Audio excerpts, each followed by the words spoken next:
Up. All right. Good night. Good morning. Good afternoon. This is the Titans. Hey, tonight, well, them know say, my brothers, them know say every night hot drone us, worries. All right. Worries. Because the worst prime minister run out to go back. I'm telling the man must not depend no ballot. See?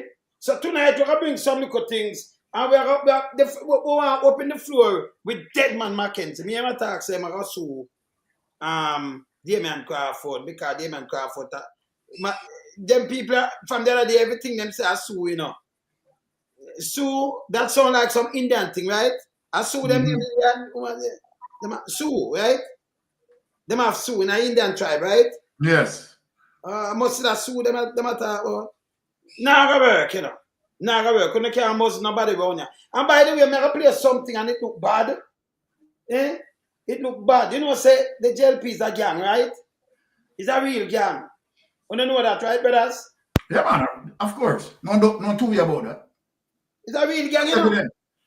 You understand? Remember that JLP source, the show posse. The show posse comes from out of the bosom of the JLP. So it's well known, it's recorded. Yes. So Melting Pot, me not hear you. Not hear you, Pat. Melting Pot. Well, everything documented, that part of Jamaica history, with affiliation. I hear me. Me I hear you now. Go on, man, me I hear you quiet. Pat, me I hear you now. Hold on. Yeah, man, we are here a Melting Pot. Yeah. All right, Melting Pot, I want to touch up the key there. So me could start to show you, hey, I'll be sitting, I'll be a hammer. And Pastor Ricky, I'll come and bless you now. Look later, bless you. After we done mash them up. Why say? The prayers are coming in, all right. So Pastor Ricky, I'll bless them. Because how we do it, Yeah. After we mash them up, we go up and buckle. Then Pastor Ricky come and bless them, Yes. After the smoke clear. Yes. You know it go. Yeah, Pat, you can hear me now? Make us start the show. Yeah.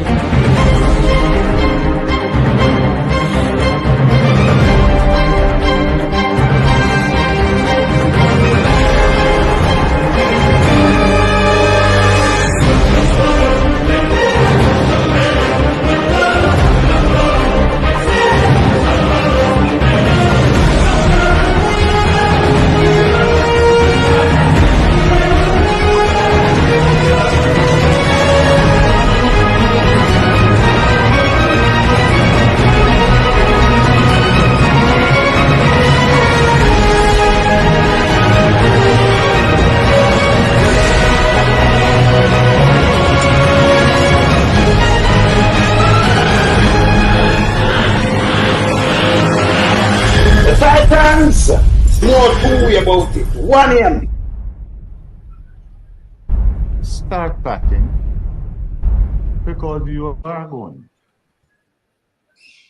I mean, man, no two way about it. 1 a.m. Yes, man. Yes, Pat. Make we hear you now. Melting Pot. Yeah, Pat. All right. Pat still not hear me. You hear me now, Melting Pot? Maybe you just not go to log in back, Yeah, my Wi-Fi seems to be acting up. So yeah, proceed with it until Melting Pot come in. Just account and just not go to log in back.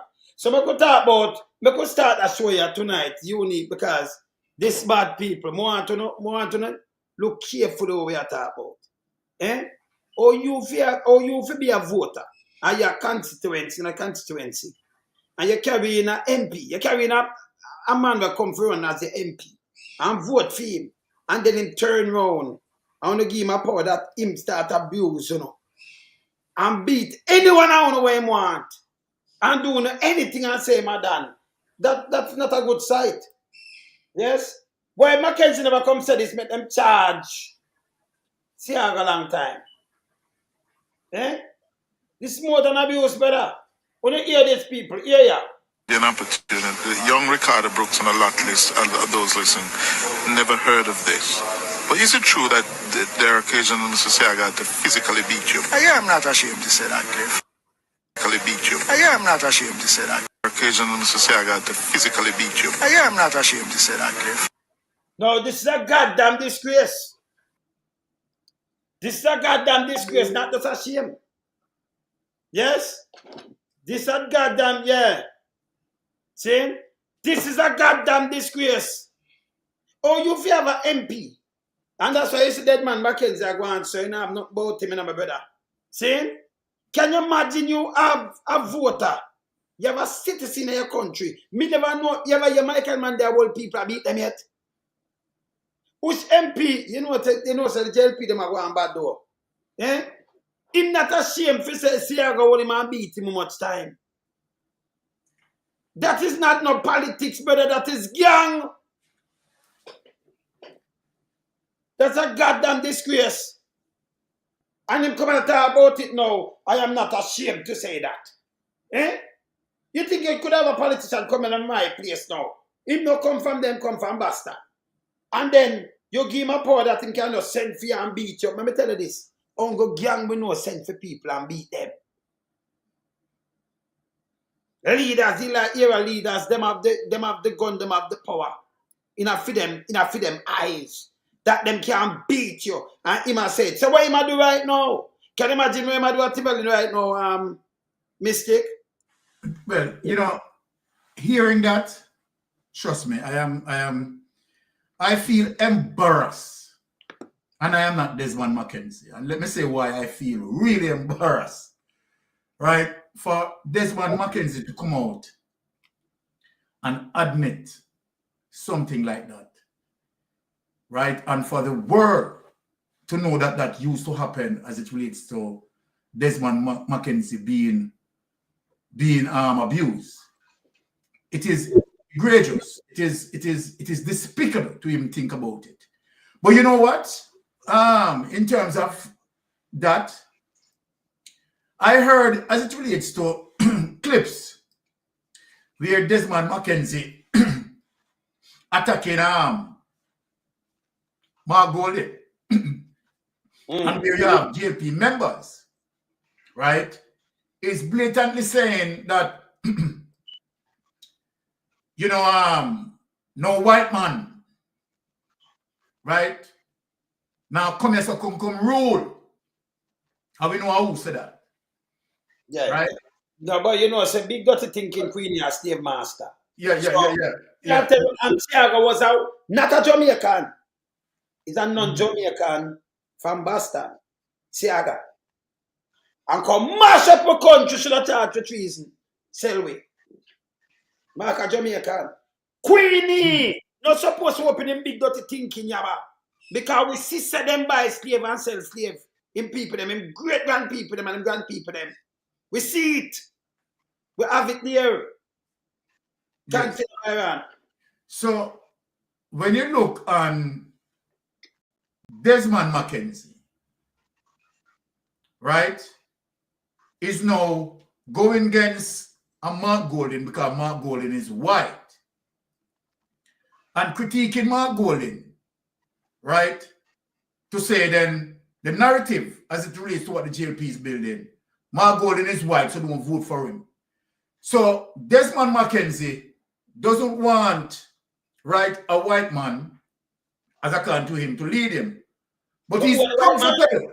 He's comfortable to have Edward Siaga beat him. I'm non-Jamaican. I'm non-Jamaican, man. I'm real right. Remember, not Siaga. You know what? He's not comfortable. He's not comfortable. With a Jamaican. Right? With a Mark Golding. With a Jamaican. To lead him. Who Mark Golding is a Jamaican. Yes. But he's comfortable. Oh, you fathom this. Oh, we fathom this in a Jamaica. He's comfortable. You understand? In allowing, right, Edward Siaga, blind Aga, beat him your vampire. You understand? I said the man who is JLP gang leader. A gang leader. Beat him.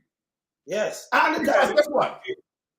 A goddamn shame and disgrace. Under the political environment, This is a democratic country.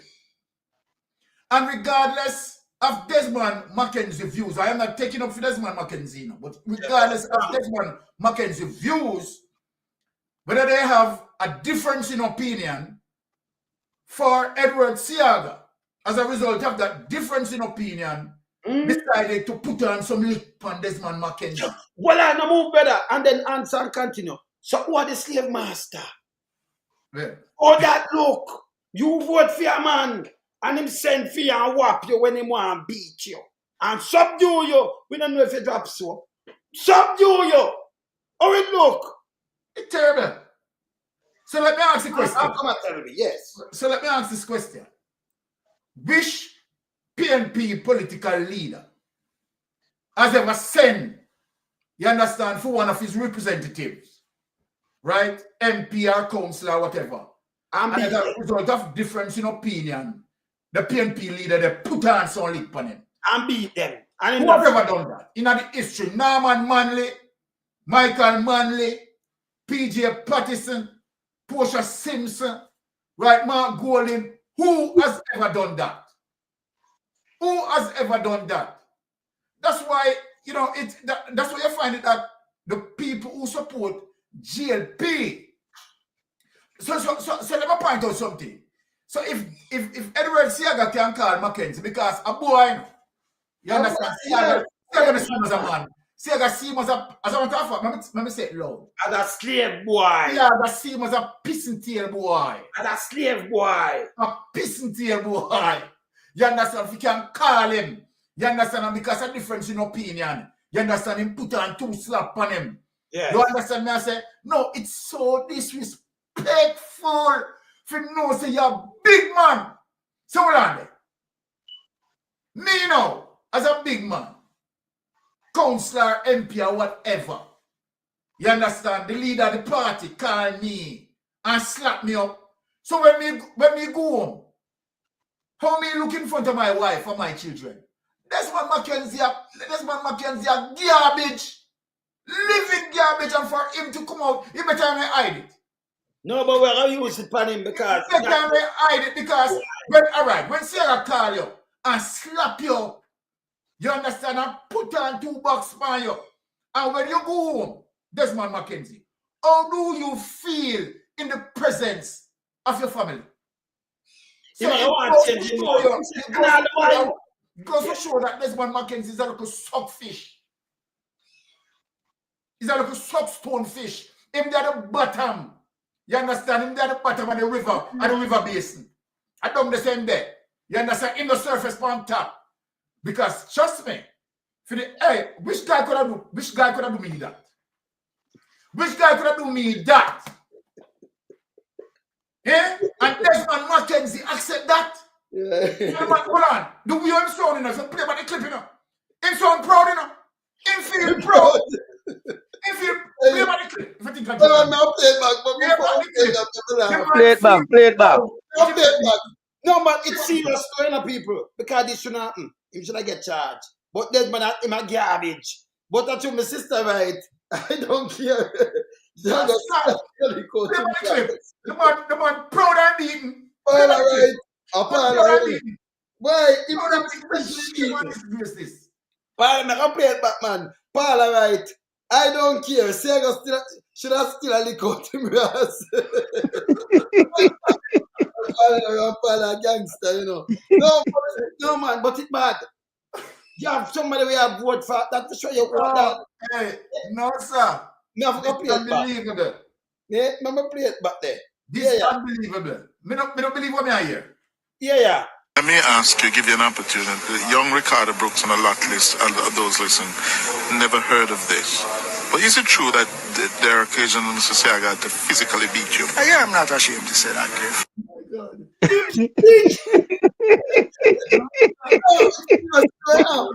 It's serious. You are big man. And more than one time, that's so like, you know, when him ready, him beat him.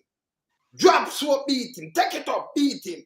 Move him around, that's a beat him. We don't know. But all you have vote for your MP. And an MP can send for you and beat you.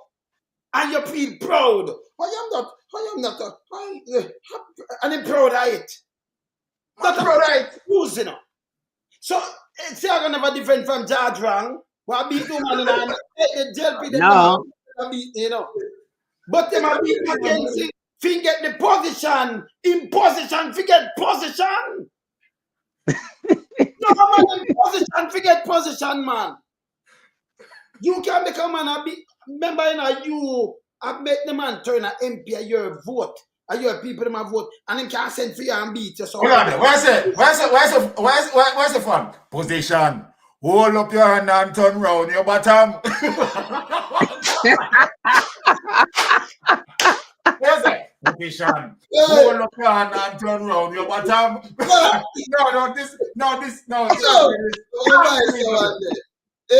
This is unbelievable. Can you imagine this? And I run about him and sue. You couldn't sue Siaga. You know, me can't be, no, it hurts, you know.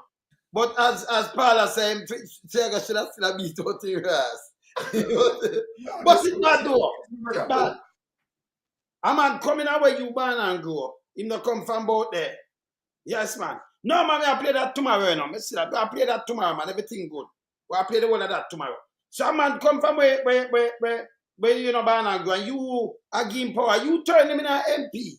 And a man can send for you back, sit down, gear soap, drop it, and tell the father to pick it up and beat you and spin you. Like what Byron said, and beat you again and spin you and get 3 more soap for drop. And you have to pick up all 3. Eh?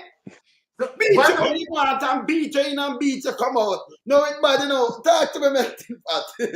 Go ahead, melting pot. Well, right. No.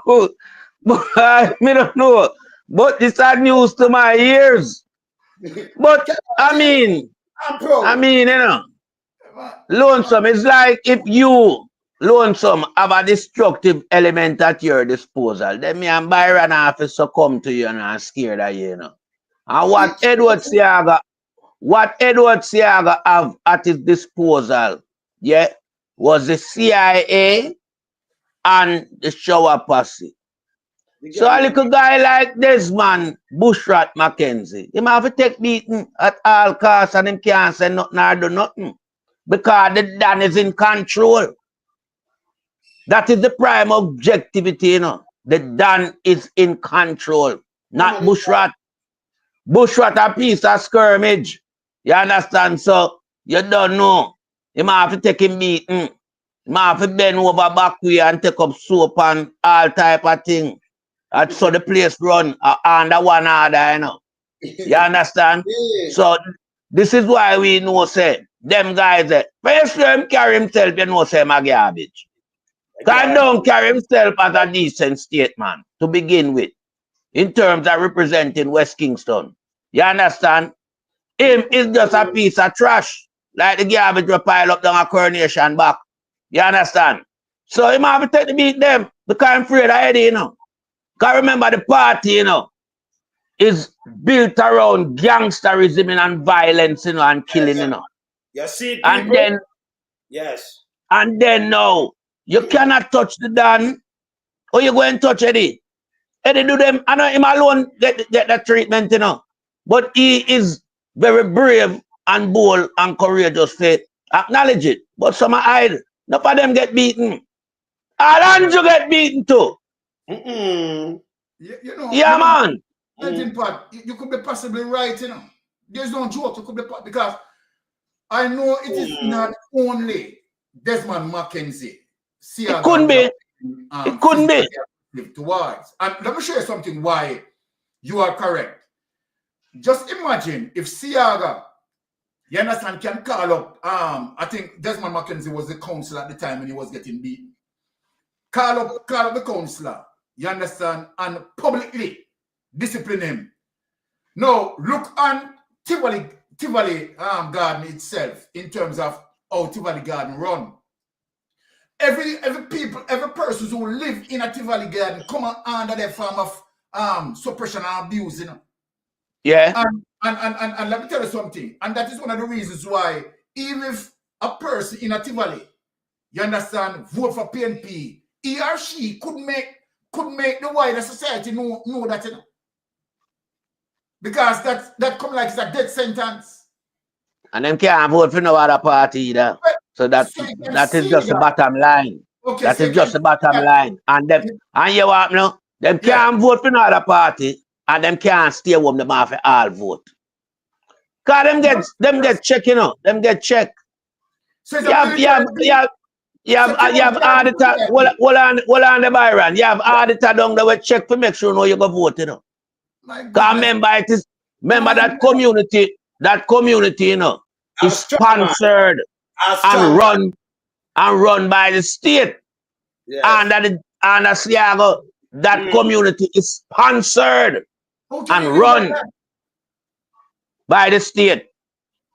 So everything have to be in check and balance and order down there. So it's sad to say, melting pot, that's the other society under such a suppression. You understand me? When it comes to Tivoli Gardens, Tivoli Garden as a garrison is different from any other garrison in Jamaica. You understand? Because as I said, and to the way how they live in Tivoli Gardens. You have but Holness, make Paula talk to her, Paula.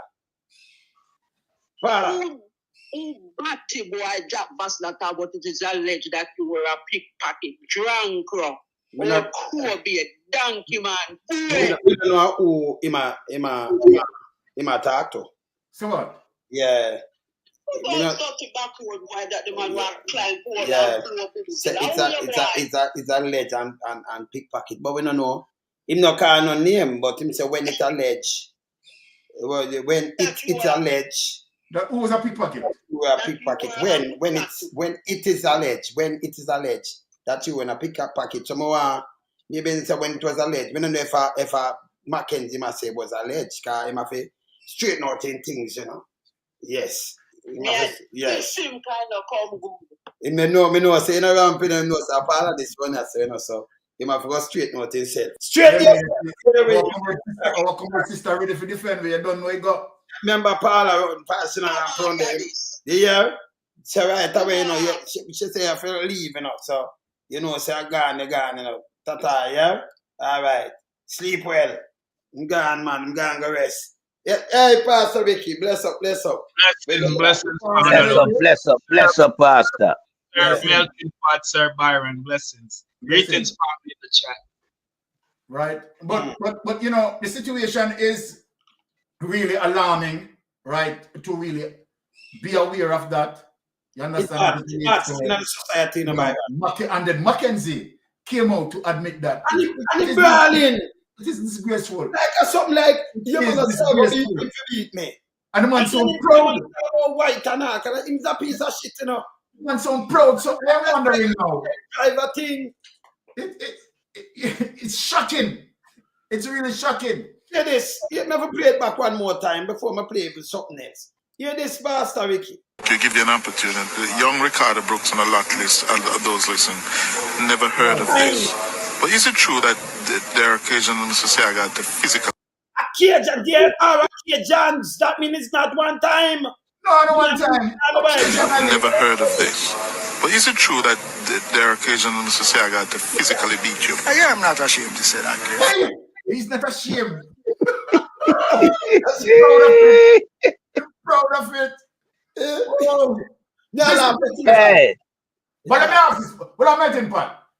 Is he considering now to sue Siaga, even although I'm dead? Right? Yeah, but he wants to sue. Hold on. Just imagine. Dear man Crawford never put his hand on him. No. And he wants to sue dear man Crawford. But he never have no strength to sue Siaga. Think of it. Look here. Desmond Mackenzie is a worthless piece of dog. Since he can come out and admit that. And he sounds like he's very proud of it. Desmond Mackenzie is a worthless piece of dog. Me not respect him going forward. Well, me never respect him before, but it's worse. Desmond Mackenzie is a little piece of lap dog. He's a lap dog. Brother, he was a dog, man. A dog to family time. Dog, man. But it abuse. We don't know why man say I go do him otherwise because Seago can send for you at times and beat you. Give a dozen so until they drop them and pick them up and you get an next beat. We don't know.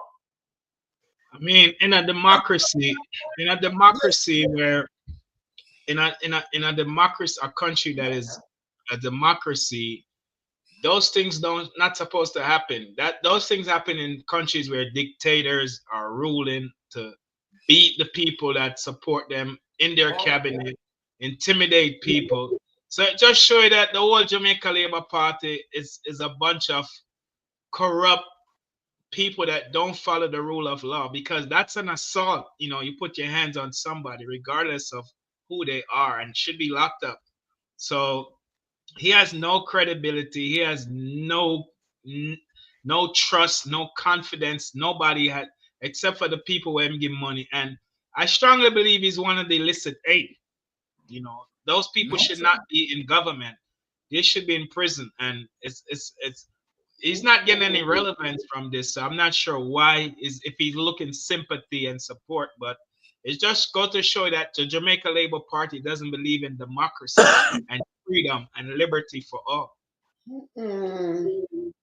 But you want to know something? You want to know the true reality?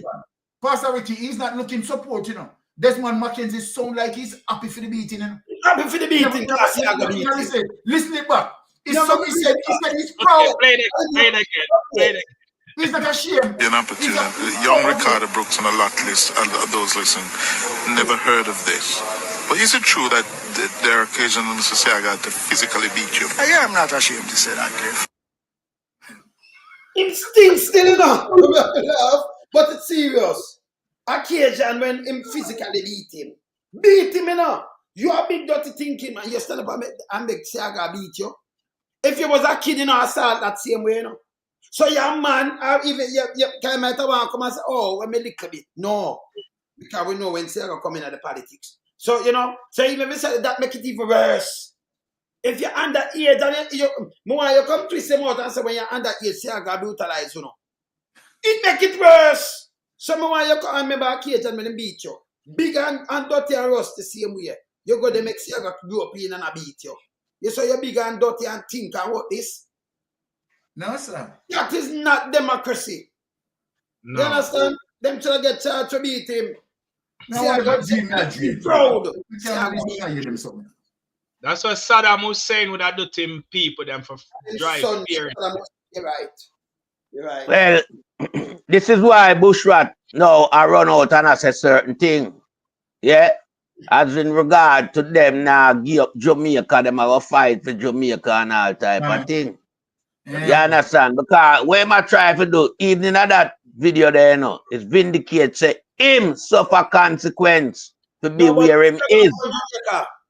So him not suffer a consequence. See how but we drop that now, nothing to do with Jamaica. But hold on, my brother. You see the worst thing about it? Yes. It make a man when a born a Jamaica, a white man, a box him up and a do him all type of thing. But at this same piece of shit, I run out for Marky G.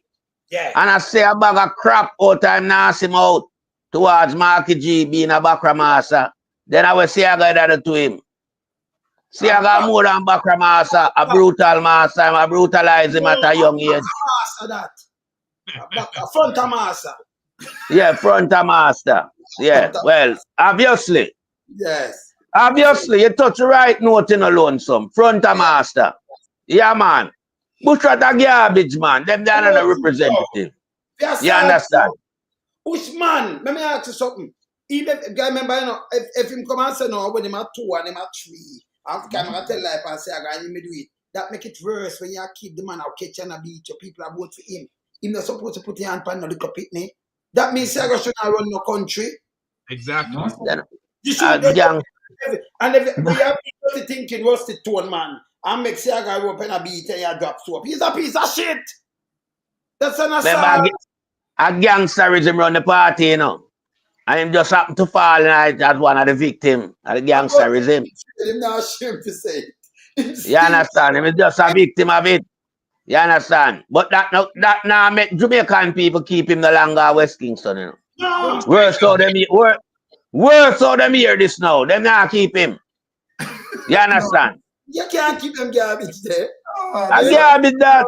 A living garbage, man. Your leader or your representative is supposed to be a strong-minded person who will not allow certain things to happen.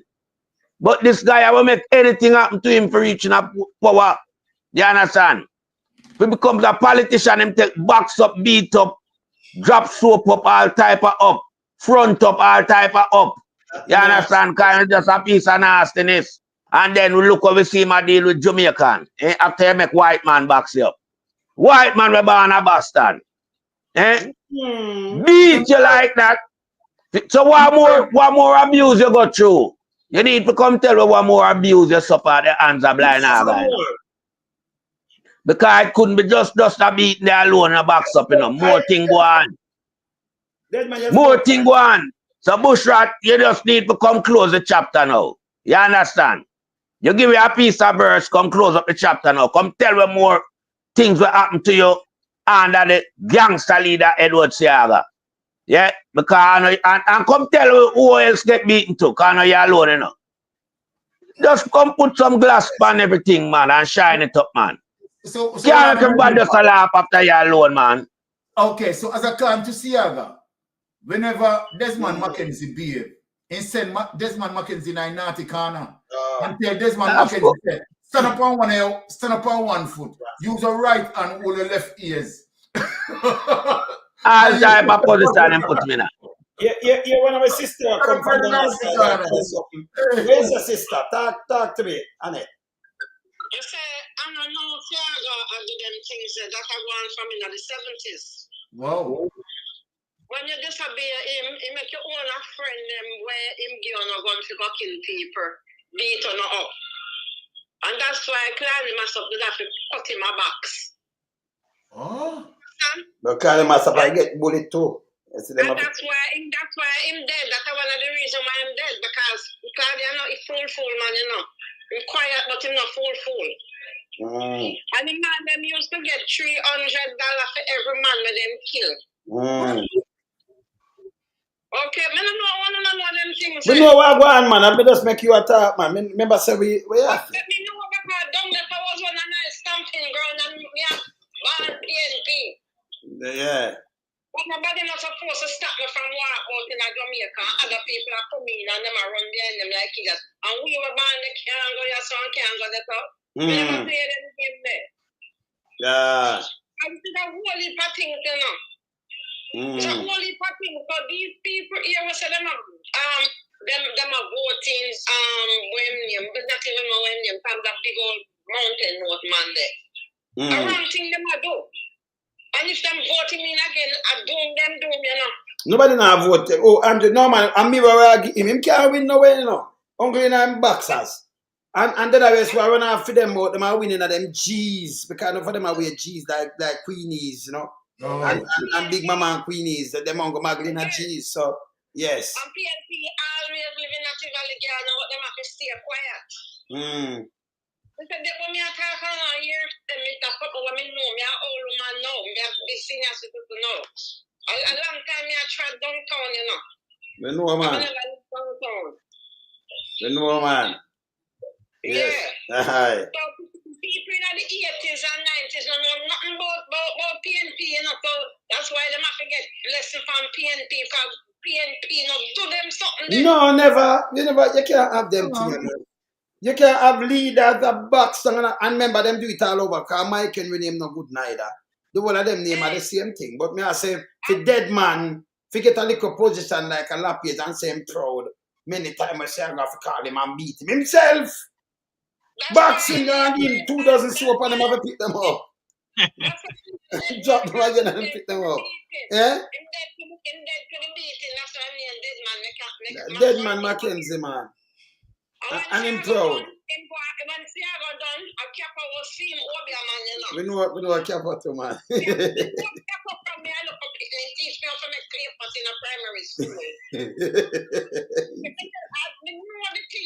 No say nothing, sister. No say nothing. No say nothing more, sister. But I go and put up. I want to be Titan sister, you know. No say nothing more on it. Later, sis. When you can big up yourself, All right. when you take the man. All right, sister, cool.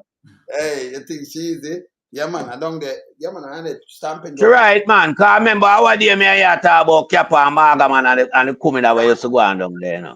So she right. She know she 100% right. Cause I know about it too. Maga, man, you see it too. Yeah, man. St. Thomas, man, them there. And Kappa. You understand? I be a will be run through the party, you know. Party design for them thing there. Wickedness and corruption, man. Aye. But hear this. And say I gotta tell us my done too, you know. See that here people. All of a sudden everybody turned on. You better learn that in any organization is only one done by rule. Yeah, no. Look at the done now. What I'm rewind. I'm One done. Yeah, people. All of a sudden everybody turned on. You better learn that in any organization is only one done by rule. If it be done in it's a criminal organization. This was no party, nothing. Criminal, him just No. You want that? You hear him just say What a gang. What a gang. It's a criminal organization. Criminal organization. You can't remember. All of a sudden everybody turned on. You better learn that in any organization is only one done by rule. Go outside. Normally it's bad. And at them, I turn over to PMP, big dirty thinking, dead man market. You better go lay some egg and go. You know, I'm not sure. No. This See, I got beaten stick, you know, I'm not sure, boy. And you new thing that dead man, see, I got beaten tick. Not beaten stick. Beaten tick. See, I got beaten tick. You know, listen me. See, I got drop swap, boy. You know, hey, you can't talk to nobody, boy, you know. But you done for man. Charge. See, I got do for this. But him never come, him not come say nothing. And him can't come say, oh, me was too. That's what make see, I go, I beat the picnic. Can't work. That make it worse. You understand? All the while, see, I got to take him and beat him. See, I got beaten thick. See, I got chimney. Disgrace to Jamaica. See, I got chimney that man. I saw on yourself, You must see, I got chimney. Of course. Unbelievable. The question is, have they passed on this cult behavior to others in the Labour Party today? Because it's something that they all learned from Siaga. So who knows if that's what they're doing to each other now? Well, whoa. Strong possibility. Eh? Tough. There's no party, brother. You know, it's bad, you know. This police should have charged Siaga. And then I want to know what aiding and betting it and feel proud of the beating. Eh? I'm not going to lie. You know, in many occasions, Siaga call him himself and flag him. Eh? A man come round, I walk your ground, and you have a vote for him. Politics. Turn him now member of parliament. And then him, so tough that him have sent for you and beat you. That tell you the state down there, so here. Me never heard this before in my life.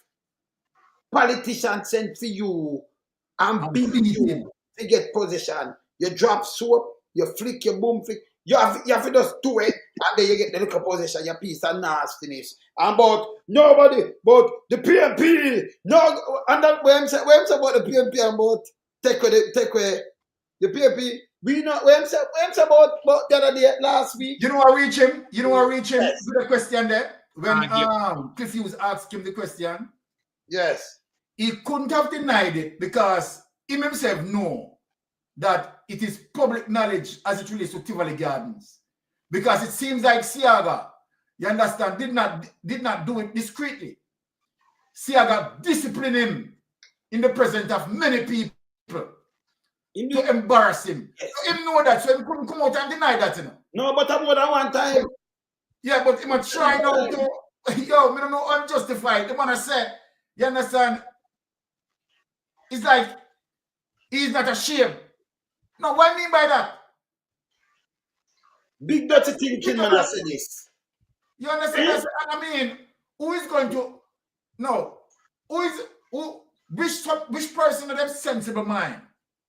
You understand? Will continue to vote for somebody like this? I get habits like that. Yeah? Hey. Any person there sensible mind would I consider now, after hearing this, you understand, to vote for somebody like this? No, son, the man proud and beaten. Then Byron, what are the pastor, Ricky? What are the pastor, Ricky? Byron, you know, remember you have some, you know, where you call now, get a girl, you know. If the man no beat them no feel good, you know. So, Bushrat like when Siaga beat him, you know. That's why I'm talking so proud about it. So, melting pot, when you understand? Get a girl? How we ask the man? I Siaga get a girl, man. Oh, man, get us kettle. Yeah, you understand? Remember, you know, the dance sent him girl and him because him girl now perform right, you know. Misbehaving and cut it couple bucks, you know. And I know Bushrat still feel that emotion that when Tiaga beat him, you know. Bushrat like it. It was what motivate Bushrat, you know. If Bushrat not get beat, him no feel energized, man. Tiaga beat him. Because all of them things that fascinate Bushrat. That's why him still have fun memories of it now and can speak so eloquent. He's not ashamed. You understand? He has fun memory. He missed it. He wouldn't mind if it come back in his life. Why Cliff Hughes never tried to dig deeper and ask him? Because if it was me right away, I would ask him, why, you know, you're not feeling ashamed about it? He never said that. Them feel proud, them attack it proud like him beat the street holy. Him drop the sword. And then Cliff Hughes should have pushed the question saying, so do you believe that Siaga assaulting you? If you believe that was, you know, that was the right thing to do in terms of that assault, do you believe that was okay for Siaga to, you know, his hands on you? You understand? And you see, if it was a PNP person, Cliff Hughes would have pushed on the line there, you know. No. Cliff Hughes, surprised at the answer I'm giving up. Sorry, no man, me you call a pet name, but you want people know who we attack. But we call Big Mama, man. Christian name, man. Yes. Even Big Mama. Yes. Even Big Mama. Sort of surprised of the answer. You understand that he got from Mackenzie, right? Because and then he has the opportunity to push deeper in terms of the question, right? Because if Desmond Mackenzie say he's not ashamed, then he should now ask him, you understand, why are you not ashamed? Right? Are you saying that it was okay for that to be done? And if so, why you believe that it was okay? And if you are saying that it is not okay, then why are you saying that you are not ashamed? What are you not ashamed about? Cliff Hughes did not push. It's wrong. Yeah, I would like to know where him never do right, that him suffer them consequences of being beaten. Yeah, but no care where him say. All right, but me I said to and Tiago family if you know this. No care what somebody say and do, Tiago gonna have the right to put him on dead man. Actually worthless and cheap and love licky and likes make you get beaten. When you see man a beat you so, how you do and how you not do 2 hops. Cause him couldn't beat you, him couldn't just see you and I rope in and I beat you so. You understand? Oh man, our MP, our farmer, our prime minister can't call you and box you and beat you and do anything. But Ben, Lonesome, look here. Me know who's a strong-willed person. Yes. Me couldn't vote for somebody. You understand? Who they turn up and I get beaten. We couldn't do it neither. You understand? Because how is this person is going to pass strong policy? You understand? To defend certain things in terms of, you understand, staying away from physical abuse. Right? But in himself, they get abused, and in himself, as according to him, proud of it. Me don't understand. And this is why I have to ask the question, why Western Kingston people them keep this piece of garbage so long? Why? And you must know say him a beaten stick Fair Run the, money. Them run you money. understand? It This could be. man shouldn't have a vice. This man is supposed to have a vice now, West Kingston, you know. No, sir. No, Yes, we- because as a man, we say you want to come represent people in a politics, but you're beating stick for a piece of garbage, a old backcraft front master, that you know. yeah. That's why if maybe you don't come out and talk anything about Marky G and backcraft master and them foolishness that hey, me have a go no more and want to deserve, you know. This Because uno can't talk nothing more now about Marky G and backcraft master and the band of Jamaica, you know. Because this rub out everything now, you know. This lay that conversation to rest. I'm big Because on Bush rat the world knows say you say I go beat boy. You say I go beat boy. I mean I know you be representative in a place like West Kingston. No one that run down. Because right now just memories you live off of you know where you just every day you want to see how come back in your life come beat you. Trim gone to a boneyard. So it come like you run off of memories. You understand? The people them want a representative will run off of critical thinking and how to build the place. But every day you just sit down and see how your mind upon. That's just so proud to tell all nasty big mama how see how box you up. And you're not shame. You're proud. Eh? I went, hey, Bushrat, go on side, man. Go look at Mongoose, man. No, I hear about the floor. I shit that, yes, man. You can't take the country. Your piece of shit, yo. Yeah. Can you imagine? Pastor Ricky said something, man. Yeah, it reveals that a long time the JLP party is a criminal party because Definitely. these people were elected by the people, but then they were forced to do criminality, and if them never do it, them get punished or beaten. And me couldn't respect any or follow any leader who have to get beaten for carry out him job. I mean, No, this sir. is a serious thing, and I wish Big Mama had asked him what him do for get beaten and how many times, like you said, Sir Byron, him get beaten. Because if this is the policy, then me just I wonder if them are activated maybe when he was the mayor of Kingston. If I say him deal with the people, them what underneath him, work underneath him as a mayor. And if that's the case, him should be investigated because if that's how him used to being treated, it's a possibility that he would grow up, he would come up and do the same thing. And I wouldn't say he was a victim. I would say he was a partner in that. He liked it, he continued it. Because if a victim is what something happened to you that you didn't cause on yourself. Someone violated you, put it that way, and you become a victim. But in this case, as what we're seeing and understanding, he went along with it for a long time. So he could never be a victim and continue, that path. So maybe the JCF should look into his background to see if when he was a mayor or even now when he was a minister of works or even now in his portfolio, if this is the things that he's doing to people right now, just like he never came out and spoke about it when Siaga was alive. Maybe the people that now come out now and talk about it too. So him should be investigated. I want to put it past him if he might do that. Because if him can mash up the Igla them style and burn down market, them party, this is their plan, and carry out all kind of criminality when he was mayor of Kingston, then he should be investigated, honestly.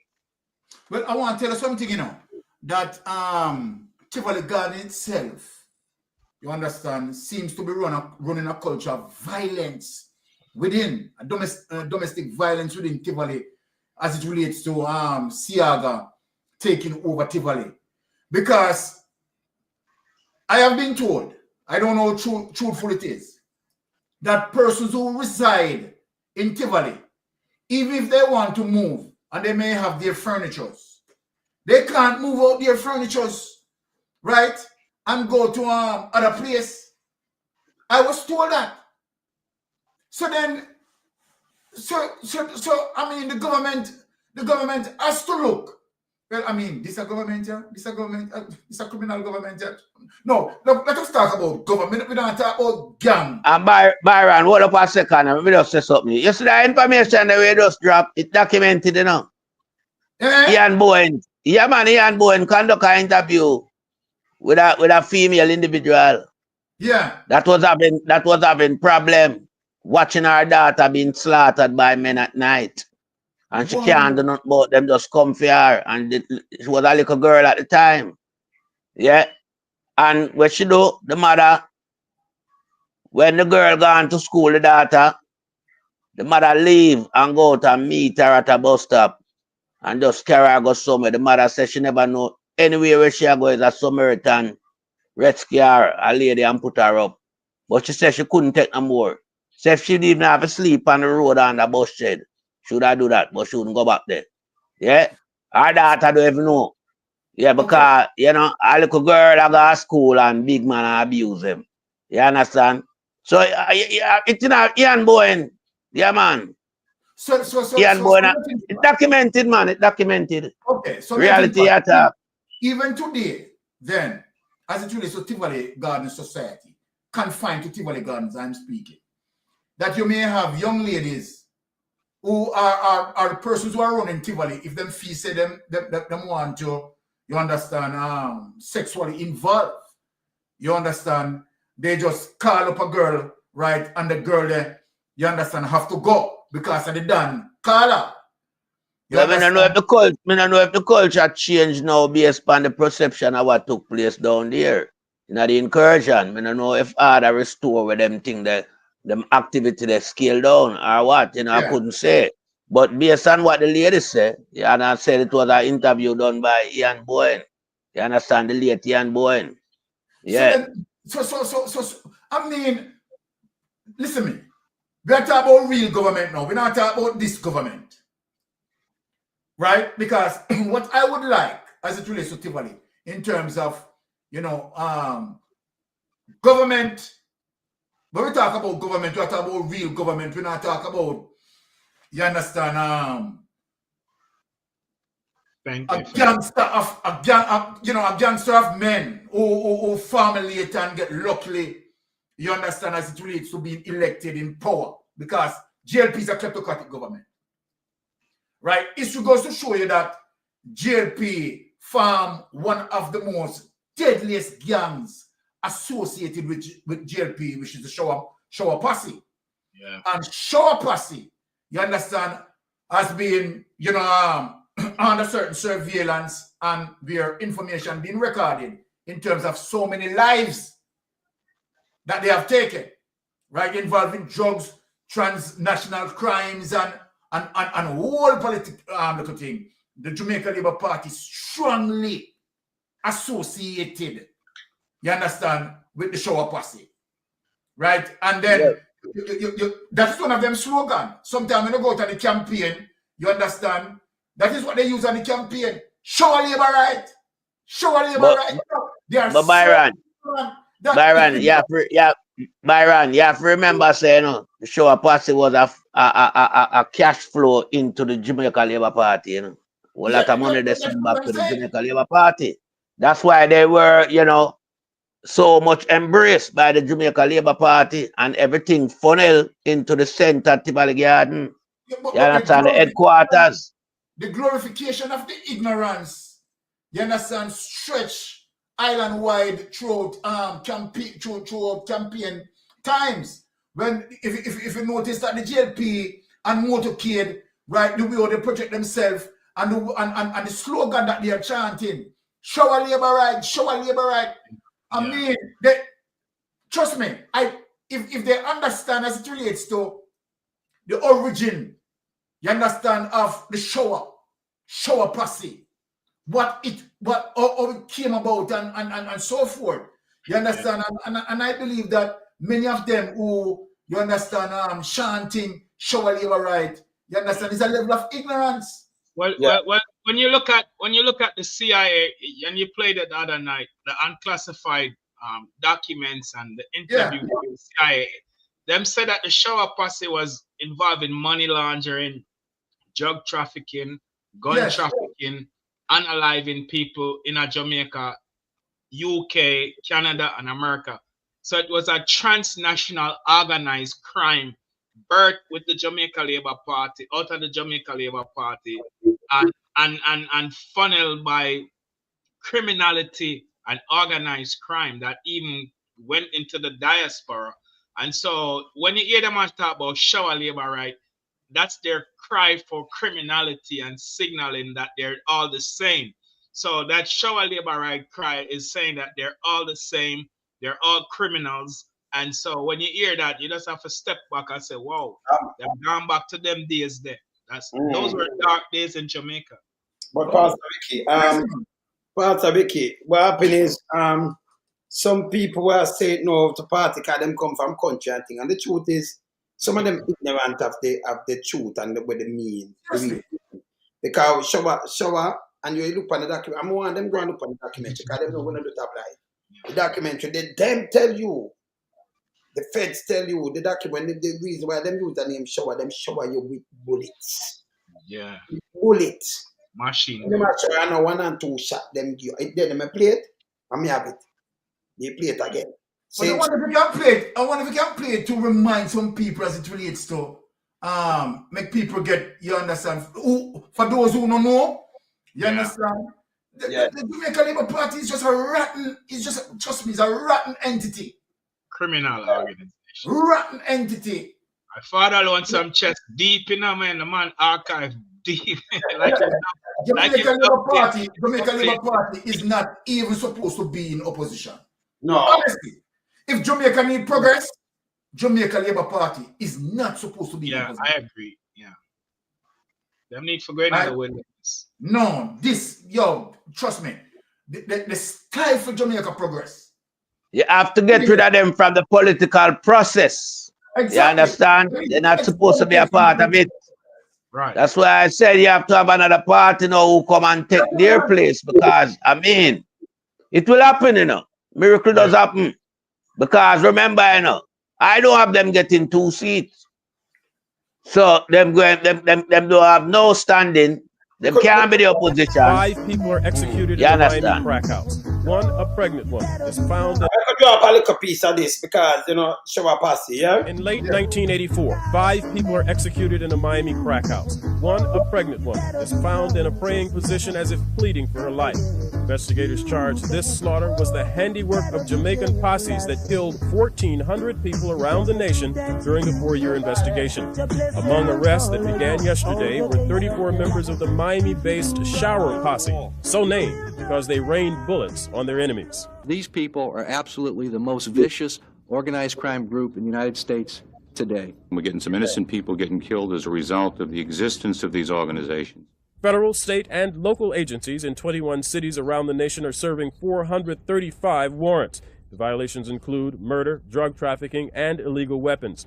91 warrants in South Florida include 70 in Broward and fewer than 10 in Dade, while the Immigration Service is searching for 20 illegals imported from the slums of Jamaica where the violent posses originated.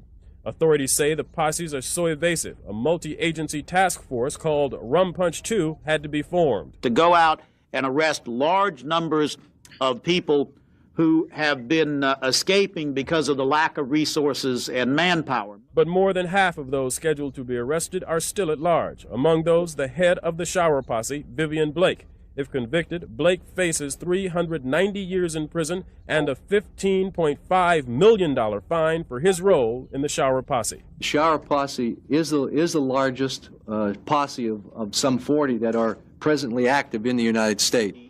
Was the largest at the time. All right. May I continue? You see it? The 62-count Shower Posse indictment unsealed in Miami today shows just how organized and violent the Jamaican drug gangs can be. In fact, after arresting only a handful of those they were looking for in South Florida, authorities say they seem to have just packed up and left as if they knew we were coming.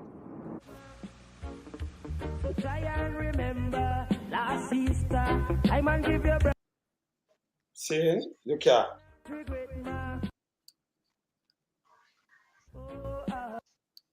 Them have the people them busy. Look that. And I think that the police themselves should be afraid Because they don't, give you the protection. If you give them, they tell everybody that you did it anyway. So this is what black people say, well, we're not going to get involved because we're not going to get no protection. Because of what's occurring in the crack movement, the drug feuding, and the efforts by Jamaicans to take over some areas, you see more violence and innocent people being shot. Just because they want to make some money.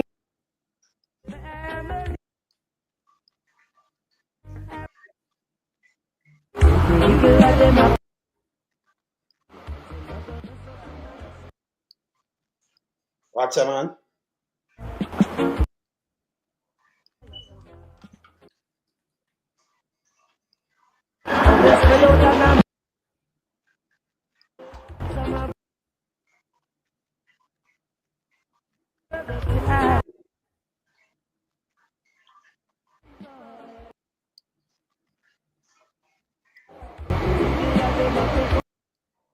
Hey, them shower you with bullet, man.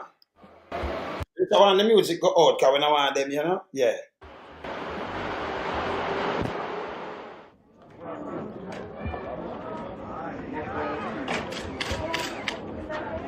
Yeah, one, them come from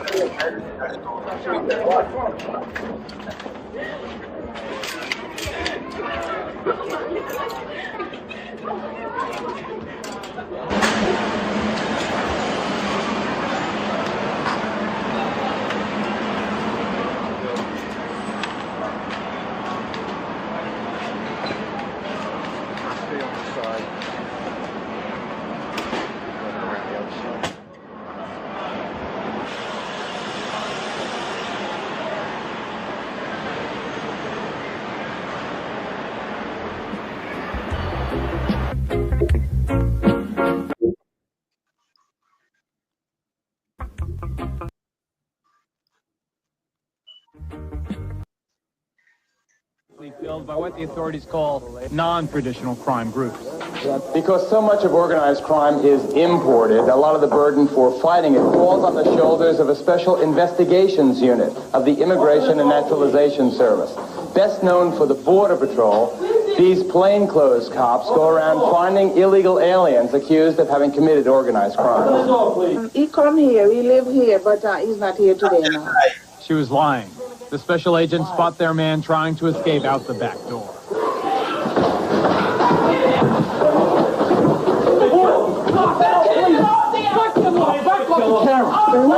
Take it easy. Take it easy. A resident alien from Jamaica. The target is a career criminal with a 20-year history of drug dealing and armed robbery. Under federal law, an alien is deportable if he or she commits even one felony. He and these others about to receive a one-way ticket out of the United States are said to be connected to organized Jamaican gangs called posses. The posses grew out of the urban violence surrounding the Jamaican elections of 1980. Warring factions associated with the two major political parties evolved from mere street gangs into organized criminal groups. Thousands are now operating in this country, and they've brought with them a pattern of drug dealing and gunslinging. According to the authorities, the posses have been responsible for approximately 100 homicides in New York, 12 more in Washington, D.C., 31 in Houston, 15 others in Dallas, 13 in Kansas City, and well over 150 in South Florida.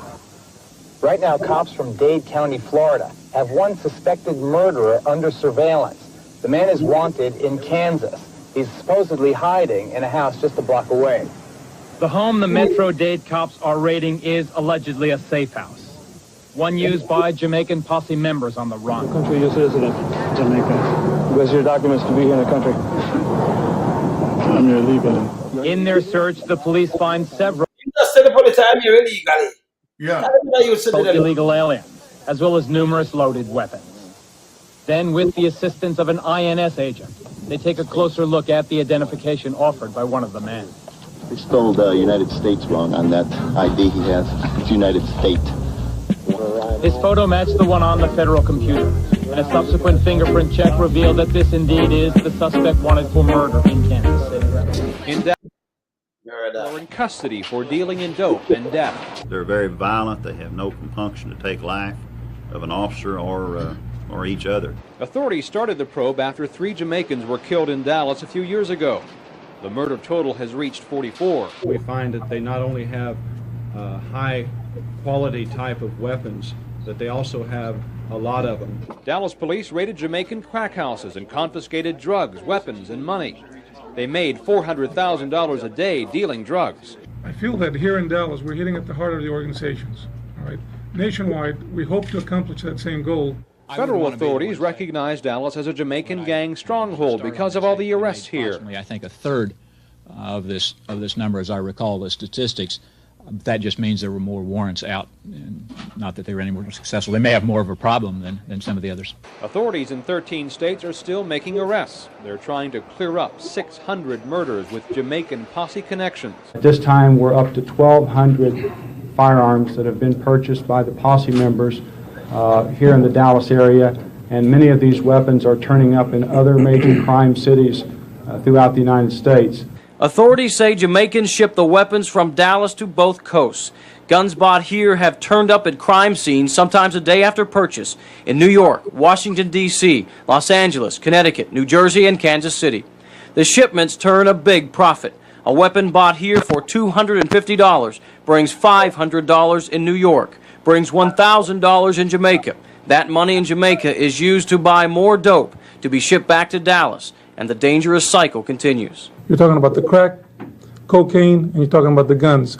Ultimately, they both lead to death, whether it's by drugs or whether it's by bullets. Marcellus here. You gotta think around 3 apartment complexes. Dallas police to an East Dallas neighborhood. Drug dealers, described as heavily armed, very dangerous.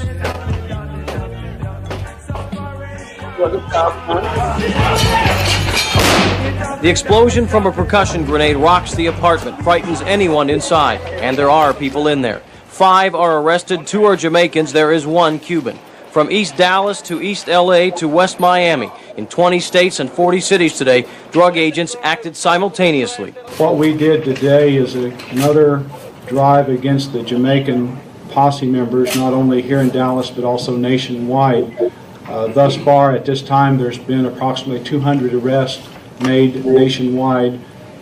There are 127 arrest warrants that are being served throughout the United States today.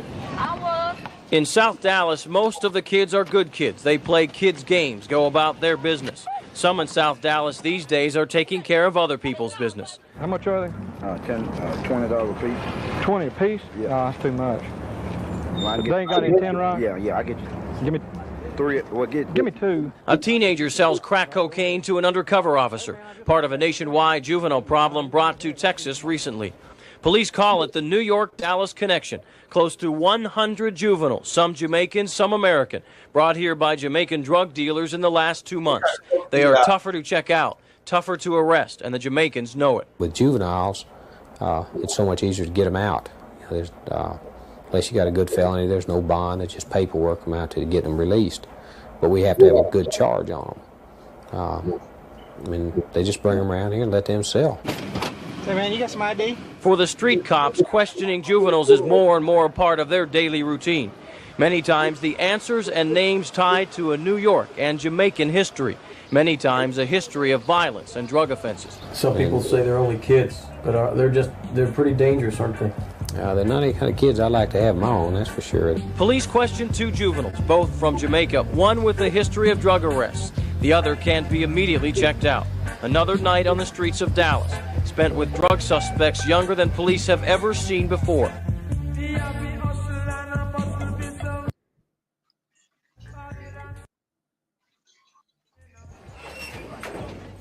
When Dallas police raid a crack house, the suspects may not always be Jamaican, but there's a good chance those arrested are tied in with Jamaican suppliers. More and more, they're insulating themselves by moving up and having other people deal for them, making it harder for us to get to them. Jamaican drug operators are making their mark in the Metroplex.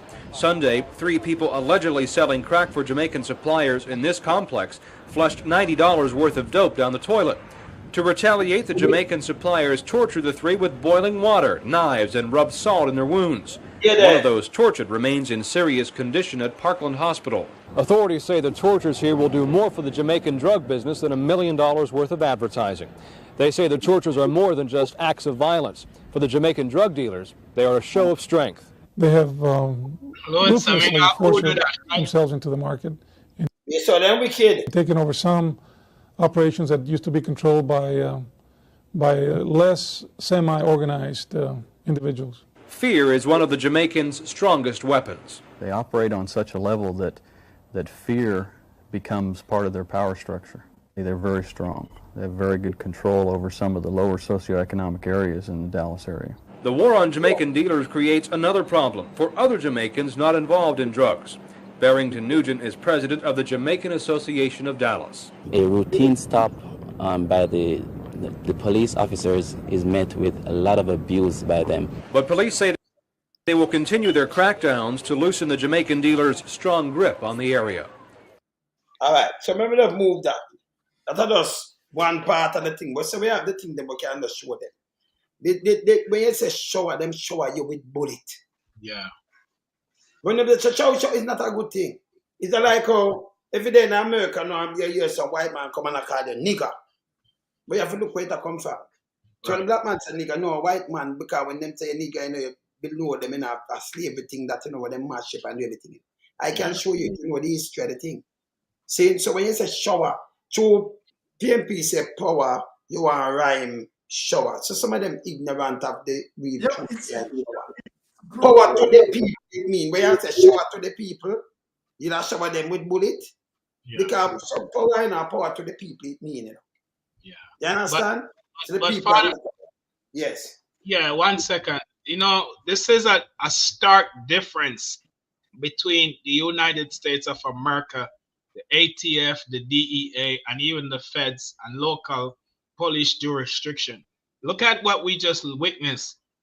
These are some hardcore gangster criminals with automatic submachine guns, weapons, that's in a multi-million-dollar drug trade. But look at the difference between Jamaica police and America police. The authorities in the U.S. went out to make arrests, not to unalive criminals. They went out specifically to make all of the what we just watched. They made arrests. Them lock them up and then them deport them. But in Jamaica, the difference is them go on raids, so them are look for gunmen or criminals, and them unalive them without weapons in them on. But yet the DEA, the ATF, the FBI, and these local police, they know the people because them do intelligence and them have them profile. Them know what them up against, so them come prepared, but them not fire a shot for unalive nobody. So you see the difference in America, that America is a country of law, and the Jamaica Labour Party is a criminal organization that spread criminality all over the diaspora and in Jamaica. And on top of that, the government now continue to promote the shower thing with spraying people with bullets and unaliving them. And this is why we have to get rid of the Jamaica Labour Party, because they are an enemy of the state of Jamaica. The Prime Minister, who's the head of the shower posse Jamaica Labour Party in Jamaica right now, is an enemy of the state, and he's a threat with the Jamaica Labour Party to the democracy of Jamaica. Look at the difference. American authorities have put them life at risk because they know them money heavily harmed and weaponized to the max, but yet they went to make arrests. We have never heard when them kill none of them. Them lock up the whole of them. Big difference. Well, you know, Pastor Ricky, you spoke on something that very important in terms of making, you know, such startling comparison between the criminal justice system in the United States work as opposed to Jamaica criminal justice system. Now, when I talk about a criminal justice system in terms of checks and balance, right, and you don't have a DPP who is politically biased, then you understand that the system is going to work, right, efficiently. Now, what I want to expound on, Pastor Ricky, you have some Jamaicans, right? Because I am not speaking generally or try to paint the thing with a broad brush. And because some youths, yes, they're involved in crime, so we are not defending them. We are not defending criminality. Right. Right. And they kill people. Right. They rob. They do all of that. But look at how America, as it relates to the DEA, right? And you know, yes, the other sections of those agency that pursue, you understand, I mean, a vicious gang as it relates to the shower posse. Mm-hmm. You have seen clips that they exhibit with machine guns and all them something there, and you have seen and heard about the several lives that they have been taken. Now, hear the ignorance of some Jamaican people, because they may have a political bias as it relates to the Jamaican Labour Party. So when the Jamaican police kill some of these youths who are criminals, so we not defend them. Right. Their argument is to say, make them dead, make the police kill them, them all dirty criminal, and then if dead. No, hold on. Just hold on. Back up. What we are saying, that even if John Henry, and I'm using an example, killed 2 or 3 people, the responsibility of the criminal justice system is not to be for a police officer to be judge, juror, and execution. Right. Of a criminal justice system. Right. So it simply means that you have 3 branches where the criminal justice system concerned. You have investigation, you have the prosecution, and you have the judiciary. Right. The responsibility for the police officers in terms of investigate, right? And get to the bottom in terms of determine, you understand, what's the situation as it relates to whatever offense being committed. Whether maybe range from misdemeanor, you understand, to felony. But if you hold the person in your custody, right, why you are going to decide that, okay, all right, you take the person from out in bedroom, right? And let me put it on the worst case scenario. Say you go in as a police officer and you go in at the room and you caught the person with the gun. There is nowhere in the law said that you have to take his life. Nowhere in the law. Nowhere, because I was a part of that Jamaica Constabulary Force. Nowhere, right, where that is going to say, because you find him with a gun, his life. Accused of smuggling cocaine from Jamaica to South Florida. Continue. Come on, something for you, and then we continue. We're gonna ask. I would like play things. Yes. So this is what I am saying. For some people who believe that, okay, from once, yes, persons involved in crime, particularly if they commit murder, right? From the police catch them, the police will just execute them.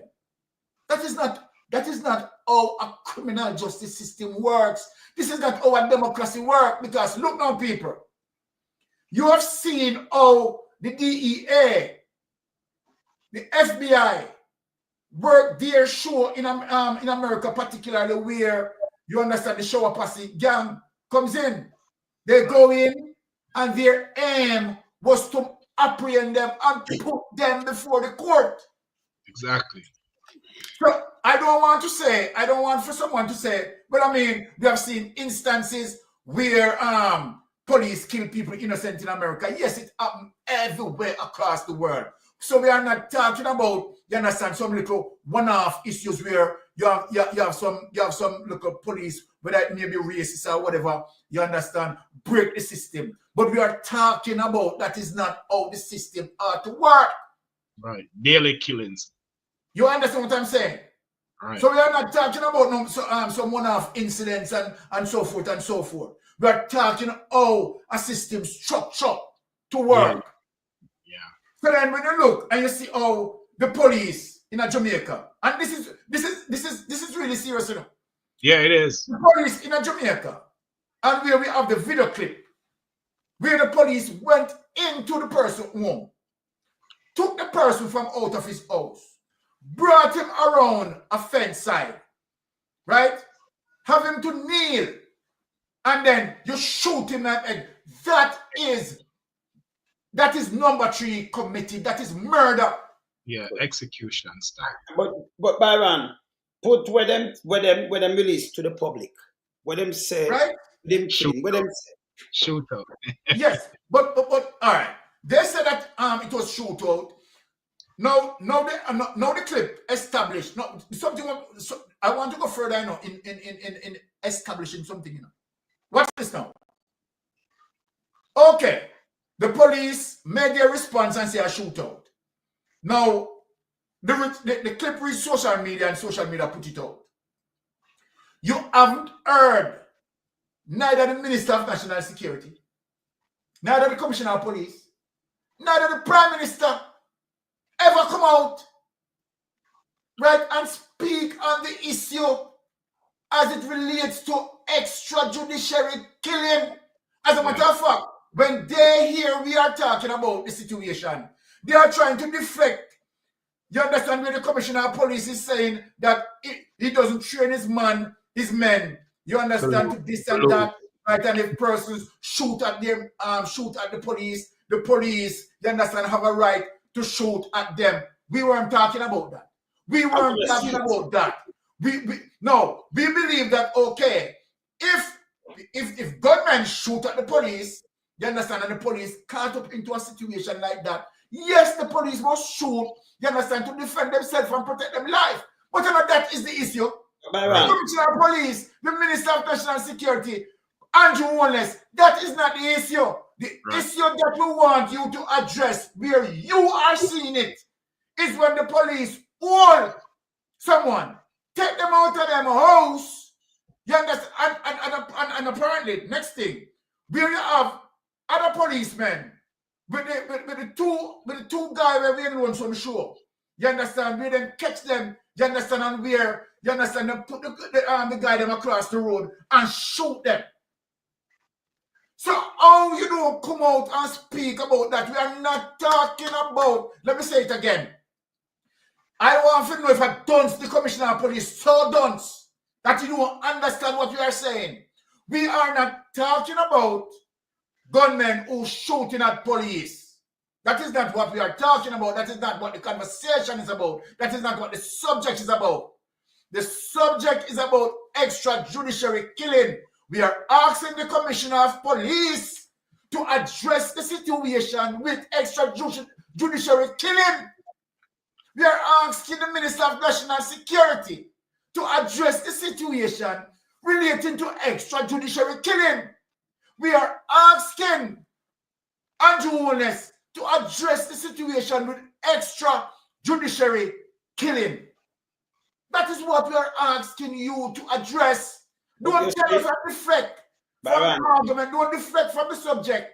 In talking about if men shoot at the police, then you are giving the police right to shoot at them, shoot back and defend themselves. We are not talking about that. Byron, at this. Yes. You see when you see one man shoot at police, 4 get gunshot, 3 dead. Them they catch him on spot? No. Exactly. A matter of fact, them say them never expect the whole of them come out, and what them say? Them never expect that from nobody when you circle them, because that not happen. It not happen. It do not happen. Most men shoot off a police down at Tivoli. Believe it or not. Most men shoot up the station and shoot off a police at Tivoli. Then on town, yeah. Then on town, down at them place. And a joke, me make. Yeah. Man, no really see police and no shoot off for them like that. If you shoot off a police and you have the upper hand, and you have bullet and them have bullet, it's hard for police just return back fire so, and them not get hurt. We not ask. And then, when a man asleep, if a man wanted, him not sleep in them house like that for you, come wake him 4 or 5 o'clock. When you frighten a man out time sleep, you know, even if him was using bad, I want him when I fret phrase. You jump out there, sleep and say, you're gonna hear your man and say, police, you know, you turn idiot. Oh man, for the police, I don't know one man that shoot up a police, one man, and then return the fire. That don't make no sense. It's bullshit. I'm going to show you, when the police them are criminal, and that's what I'm telling you, if you don't clean up a force, you know, better, you know, get it better. Look on this, Byron. This is what I'm going to take out for show them. This was a policeman duty. And look what she gonna do. She'll embarrass Jamaica, kind of Jamaica alone. A Jamaican police officer is accused of smuggling cocaine from Jamaica to South Florida inside her body. Police say 42-year-old Shelly-Ann Shireen Allen arrived at Fort Lauderdale Hollywood International Airport, and following an inspection by U.S. Customs and Border Protection, agents found drugs inside her private area, pellets of packaged drugs. Yeah, man, but all them kind of, come on now. Eh?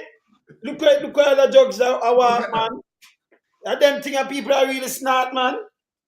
Yeah. Pellets of packaged drugs in her stomach and in each bra cup. She was taken to the hospital where she expelled the drugs. Agents say 1,300 grams of cocaine were found. She's facing several charges, including importation of cocaine and possession with the intent to distribute. What's the 13 what? Grams. 100 gram?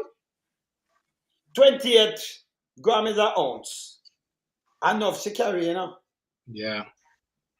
Enough to carry 2,800 grams. Hey, enough to carry, you know?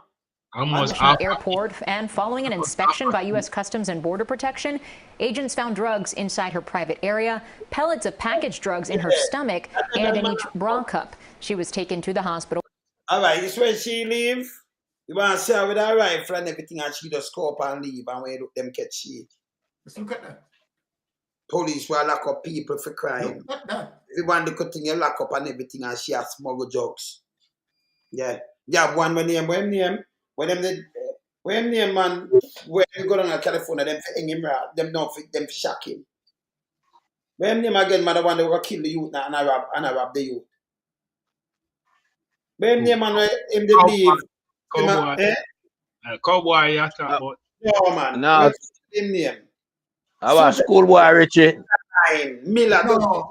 Miller 9. Miller 9. Criminal. So enough of them are criminal, I mean even ask. So you can't have criminal and put them, you know, police badge and gonna send them out. We know none of that. Let me tell you something with we runners. If I call that spade. Clubs are clubs. When you have so much criminal organization like the Jamaica Labour Party, a criminal organization, if you talk it, and the criminality you have anti-people criminal. Criminal them. You have anti-owners that call people criminal. Eh? Just imagine you have anti-owners that call people criminal. Andrew can't call nobody criminal. You can imagine criminal. You must forget a mirror. Listen. Hey, Miss World Father, the brother, my father, Miss World Father called me, you know, this morning. And said, boy, I want something to stop laugh. I know me a laugh. Think big up yourself. See, that's the last Miss World come from St. Thomas. He come a you know, from him there, me in a company and in peace and love in school, peace and thing there in school. We used to give him artists and them thing there and do nothing for him, you know. For them, because the organization will do them things. So me and him good. Brady, big up yourself, Brady. He might laugh. He might say, Lord, make me a laugh, because you're right. When you say no, them to take off the mirror anyway and to go and make it looking at it. Look, listen, I tell Jamaica, video it. Anywhere where Andrew there, make sure you tell him to change your ways when you're looking at the mirror, yeah? Just play Michael Jackson song if you have it and video it and come. Oh, Wayne. Yes. You have the clip where Andrew Holness has said criminal must not enjoy their criminal proceeds. You have it played. I'm going to show you. Because I'm saying he might enjoy SSL proceeds. I'm saying that. And proceeds. People, them just ask me if we have that line up in a people. We have thing the line up for the show now. That are the one the mommy return. The fine aunt minister. That oh God man, she not dribbler. But I can show you this before we line up that. We have it line up, man. Everything there, everything is set, man. See? Right. This I'm just saying people. Mama put it on the people. And the front page too, you know. See me? When I see him, you won't live to enjoy the fruits of crime, Holness tell criminals. Holness tell criminal. I'm sick in my said. Holness tell criminals say them won't live. Look here, you won't live to enjoy the fruits of crime. Holness said this. Holness, you know, said this. People may say everybody want to pop out in the mirror want to see him. It's unbelievable. Of all That's persons. unbelievable. Eh? This No, man, unbelievable. of all person who name call up in a, if you read the IC report, it reveal money laundering, racketeering, tax evasion, conspiracy to commit fraud, investment frauds, also abuse of power. Those counts that's in the IC report convict the prime minister even before him stand before a judge, because these are investigators that did a forensic audit and a forensic investigation, and yet him still can't tell them how he accumulate so much wealth, and his lawful salary does not provide the assets that he currently owns. And yet we know he went into ADMAT in 2008 as a partner to Hugh Croskery and his son. And yet we know in 2011 him get money out of SSL according to him lawyer Sir Patrick Bailey, and 2012 him get more money out of SSL. And we know in 2021 him get 143,000 out of SSL. Yet him never put no money in a SSL. But him call people criminal. This guy should be indicted. I don't even respect him as a prime minister. He's a guy to me. This guy should be indicted and be locked up for another 50 years. And you better be careful when I'm said about people, because death and life is in the power of the tongue. And when you speak and call people criminal, when you involve in a criminality, then you now gonna enjoy the fruits of what you said them shouldn't enjoy. That's what I like when you say. No, but Holness must talk corruption and criminality and everything no time out, brother. Holness can't tell nobody these things. He must even depend on the ballot. Him to be yes with this. Let me tell you something. And look at, they say the 9 years plus when they there. Remember, you know, when I might say about the third highest murder rate upon him watch. 2017. 1,643. Yeah? The highest murder rate at 209. But him and Bruce watch. He was there. So him apartheid, brother. 1,683. See? So we know the second one, the second highest at 2005. Yeah? So we know. So him, we are talking, let me tell you something. You see the people that might get murdered? From 2016 till now, Byron. If you check the youth, them will get murdered. Man come and shot you. Them got and rob them rob you, you know. Them are gang violence, you know, and reprise killing. Make them a kill themselves.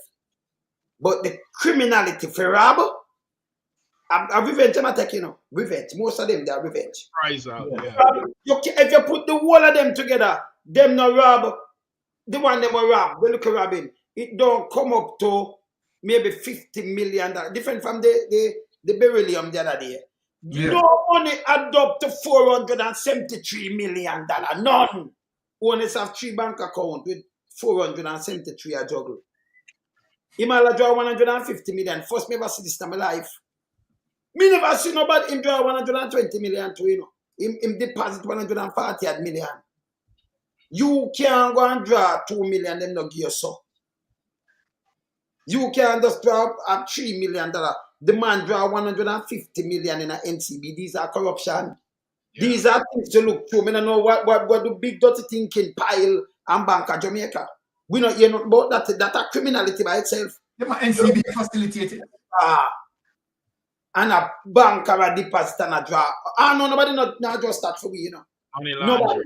Yeah. Yeah? Take it back. Money laundering. Straight money laundering. Yeah. Right? Because when you look and see how NCB, you understand, play a part in terms of allowing Andrew Holness, right, to take out an account with $0, right? And we are 143,000 US, right?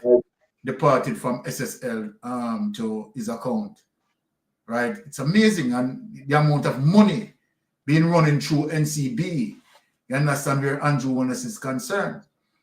And so then NCB should be able, right, to say what the Integrity Commission investigators could not say, because NCB should have an understanding of how Andrew Holness came by those cash to be flowing through its system, right? Because the Integrity Commission investigators, right, asked Andrew to justify certain things or to explain, and he just, you know, definitely cannot explain. So then, if Andrew Holness, right, cannot explain to the Integrity Commission as it relates to, you understand, his wealth, how NCB allow him, you understand, to be, you know, floating some millions of dollars through NCB? That is a question where, you know, the bank need to answer, right? That is a question where the bank need to answer, right? Because that's serious case of money laundering there. Yeah. And on two-way about that, right? So the bank need to answer a lot of questions in relation to how money move from SSL running through, you understand, the banking system. Unbelievable. And then not only that, they colluded. The bank need to also explain, right, how the money leave out of the banking system without a trace. Who withdraw? Yeah. Right? Because investors lose $4.8 billion. 4.5. Put it this way. So if you have $4.8 billion that venture into the banking system, the banking system should be able to explain, right, how was it withdrawn and for what purpose?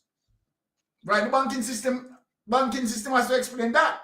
Follow the money, yeah. You understand what I mean? Like, so it is very serious. This case, as it relates to SSL, is extremely serious. Yeah. Right? It's just that might be you have some people who may not understand, you know, how serious this is. And some people are tired as it relates to hearing us talking about it. So they want to say we start to bore them with the issue because they don't know how serious it is. If they understand how serious it is, right, and understand in terms of when me say Paula Llewellyn cannot prosecute Gene and Pantan, there are reasons for me to say that. Because remember, Gene and Pantan, being the wealth advisor, would have understood as it relates to some information pertaining to several of these accounts that being affected. Right? Gene and Pantan would have understood as it relates to, right, persons who sign off on certain things and so forth and so forth and so forth. And obviously, Gene and Pantan would have understood as it relates to whatever member of parliament who may have accounts in SSL and how those accounts were benefited as opposed to people who lost. And why those accounts, why those owners of those accounts benefited, and where you have over 200 and odd persons lost, right? So Gene and Pantan, from the knowledge of Gene and Pantan, we need to understand why you have some people benefited, because I know for sure it is not only Andrew Holness benefited. We have been hearing about Andrew Holness. And then we have to ask the question as it relates to SSL, that we proved that SSL wasn't doing any legitimate investment, right? Then if SSL asks the question, if SSL is not doing any legitimate investment, how on God earth Andrew Holness would have gotten return on his investment? Right. These are questions that you understand, Gene and Pantan, you understand, would definitely have to answer. And then you have to know So then, when I am looking on the entire scenario, if the DPP move towards prosecuting Gene and Pantan, Gene and Pantan is going to expose, right? Because if I were in Gene and Pantan's shoes, I am not going to take, right, all of that and then people get scotch-free and live in paradise, you understand, with people money and me going to prison. So then when you look, as it relates to the situation, Parallel is in a conundrum because moving towards prosecuting Gene and Pantan, I certainly know that the DPP don't want certain things exposed. Persons are going to be exposed. Yep. And that's why it is not anything that Mystic Sensation is extremely skillful and extremely this and extremely that. If you look at all the cards, you can read them. And so then you know definitely that the DPP cannot move in terms of prosecuting this person. This person should be able to give highlights as it relates to even Andrew Holness' situation. Plus Granny's statement too. She'd have to cross his name on it. So this person is going to Gene and Pantan again is going to pull back you Kerry, right? In the whole situation, because remember that Gene and Pantan also stated that okay, the caution statement that I had given, look, I am going contrary to that because it is you Kerry who told me what to say. I was coerced. So then, and if you notice in terms of, and I know that Paula Llewellyn by now would have earshot of that information. And if you are a very effective DPP, at least you'd want to pursue that as it relates to what Gene and Pantan said, that she was coerced. So then, how are you going to deal with it? Are you going to, move away from that caution statement? Because if you move away from that caution statement, you're going to have to now have an understanding in terms of what Gene and Pantan said. And then, guess what? The DPP make it sure, and I'm putting this on the DPP. I am putting it on the DPP as it relates to you, Kerry, exited Jamaica without being interrogated. Yeah, that was wrong. Even that, in terms of what Gene and Pantan said, right? Paula Llewellyn should have ensured, no matter what Paula Llewellyn come out and say, you as a DPP, you got that from Gene and Pantan. You got that from Gene and Pantan. One of the first things that the DPP should have done, right, and the government should have done, is to offer protection to Gene and Pantan. If Gene and Pantan is going to be a crown witness, a witness for the crown, Paula Llewellyn, and I am calling on that woman because that woman is evil. Yep. You can't have a criminal justice system work like that. From the moment Gene and Pantan came out and said, look, I was coerced. Witness protection. That line should be pursued. Yeah. That line should be pursued. That should be investigated. And so then you, Kerry, should have been interrogated. Amen. And they would have looked at the evidence. Why did Gene and Pantan say she was coerced? Gene and Pantan would be able to say, okay, all right, okay, this was done and blah, blah, blah, blah, blah, blah. They would now get into the evidence and look to corroborate what Gene and Pantan said and can determine whether it is true or false. They haven't done that. Then you ask yourself the question, why is it that the DPP has not done that? Why is it that, you understand, the investigators have not done that? Why? It's simply because of those who involve. Amen. You're preaching. Right? And so then, if you go too far, you're going to expose a lot of people, obviously, who, by whatever means, the Jamaican government is doing their best to suppress this. This is what is going to definitely damage the Jamaica Labour Party. I've been saying it. And you have persons who run in the narrative. Let me make the argument clear, because you have some person who try to sow some seed of destruction. You understand? Utilizing reverse psychology. Because we are hearing an argument as it relates to, okay, it seems like the Prime Minister and Bolt went to Japan or something like that, and in 2019 and blah blah blah. People, listen to me. Don't make no distraction and no reverse psychology. You see a Bolt missing in 2012. And no distractors. No distractors for the benefit. Using reverse psychology to spin the political process is going to throw us and throw off anybody off of the rail. Usain Bolt money did not miss in 2019. That's right. I am guaranteeing that 110%. Usain Bolt missing 2012, and investigation had already proven that. So any narrative developing, people dismiss it. That's right. Amen.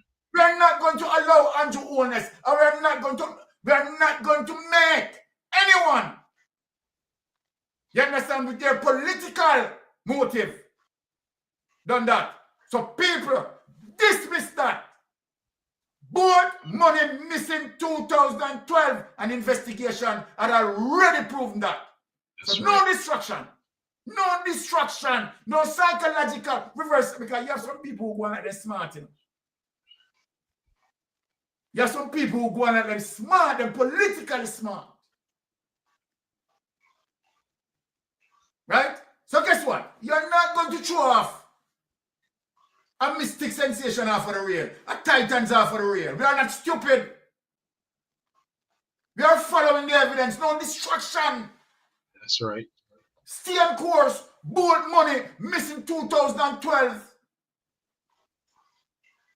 And I bet everything on that. I am not asking. Bolt money missing 2012. Don't make no distraction. Right sideline. I yield back and make another Titan take the speech. Melton. Yeah, man. Just want Andrew Holness and the Jamaica Labour Party hierarchy, them know say Tom drunk, but Tom no fool. Yeah. Because just look on the Prime Minister speech in the headline where you just show as it relates to criminal one, you know, reap the benefit of them crime proceed. Yes. Now reap the fruits of them labor. Yes. Why would he, you know, find it so operative to pay so much attention to the little small criminal them and for them little fruit? And when the big cocaine come in, we don't hear him run out on the cocaine guy them and tell them the same narrative. We ask the question, you know, how am I a fool?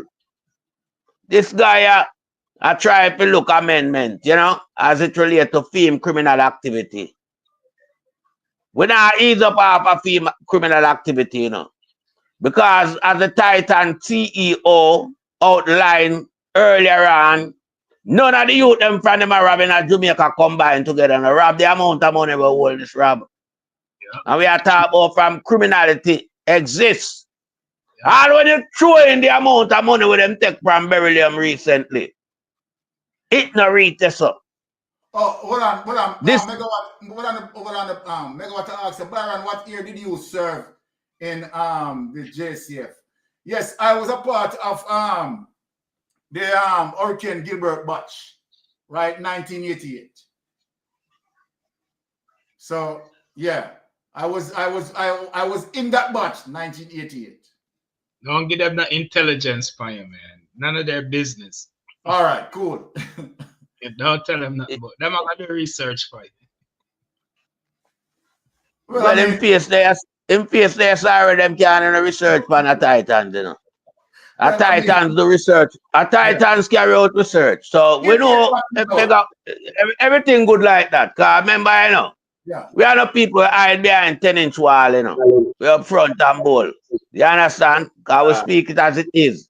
Yeah, but we are talking about them guys now trying to cover them reverse psychology. Yeah. And we know say them are the biggest criminal in Jamaica. So don't deflect nothing upon the little youth them. When the youth them get involved in is because of the situation where Uno put them in. Because Uno make sure enslave them. And enslave them and don't reward them. So the fact of the matter that these youths still have to be, you know, trying to make ends meet. Not just for themselves, but for them and them family. I'm not saying that this is, you know, should be the outcome for them survival mode. But drowning man clutch at a straw. But when you have the leader of the country, rob the foundation base of the country, where to develop, to make these youth now will find themselves in a situation, yeah, have a life, but it's taken away by the operatives. You understand? The so-called leader, yeah, the so-called parliamentarian them from over there, so one of them scrape of the youth, them look a bun, you know. Yeah, I mean, I talk about bun, you know, around the pot bottom, that all that them take up from the youth, them. Them done yam up the big pot of rice and peas already, you know. Up to the bun. Them want all from the youth, them out. So, we find ourselves as a society in a situation where we leader is the head of... Megawatt, your policeman, what are you know what the Bailey? What the Bailey in the glasses there? What the Bailey, you know, so what the Bailey loving wrong? You Megawatt? Yeah, man. Remember what the Bailey? Yeah, me know what the Bailey, Megawatt. Bless up yourself, sir. No, me know who is Megawatt. Blessings. All right, cool. Yeah, yes, go ahead. Yeah, so when the country now find itself in a situation, yeah, with the leader, or the chief architect, or the biggest criminal racketeering wherever exists in our country, it begs us to believe him come out and make statement from the youth them about they won't enjoy the fruit of them labor from criminal proceeds. When him sit down upon a mountain of cash where him steal from the country. Can you imagine? A mountain of cash, you know, where him steal from the country, him sit down upon. So we are going to have a situation now where we have to come around us up, come straighten them out. We have to, because nobody else can ever contain them all criminal dog, yeah, you know. And we have to contain them. And we have to show the people them say, be careful how you even look a bone on a bun, because they take it away. So they want to take away land from people using some little fictitious housing program deal. When a housing program deal is done create from how long and I run sufficiently well. Because when them do the next sure rob out the whole of the money out of NHT to begin with, you know. One of them friends gets 650 million, you know. Plus for them take for themselves and put in a SSL, you know, because the money don't go back from SSL to the various agency, you know. Yeah, them call it, so the money they crash in our system. When we know so nothing crash in the system. The system was organized and created to steal from the agency and from certain high-profile Jamaican investors. Yeah. That was the model of the system. The system was not doing any investment, as it suggests. The system was set up to con people, trick people, rob people, and leave people in a desperate state of mind. That little lady at the age of 78, she went into depression. My God. Depression. And you mean to tell me that these big fat swarty gully rat we down at Jamaica no have no conscience?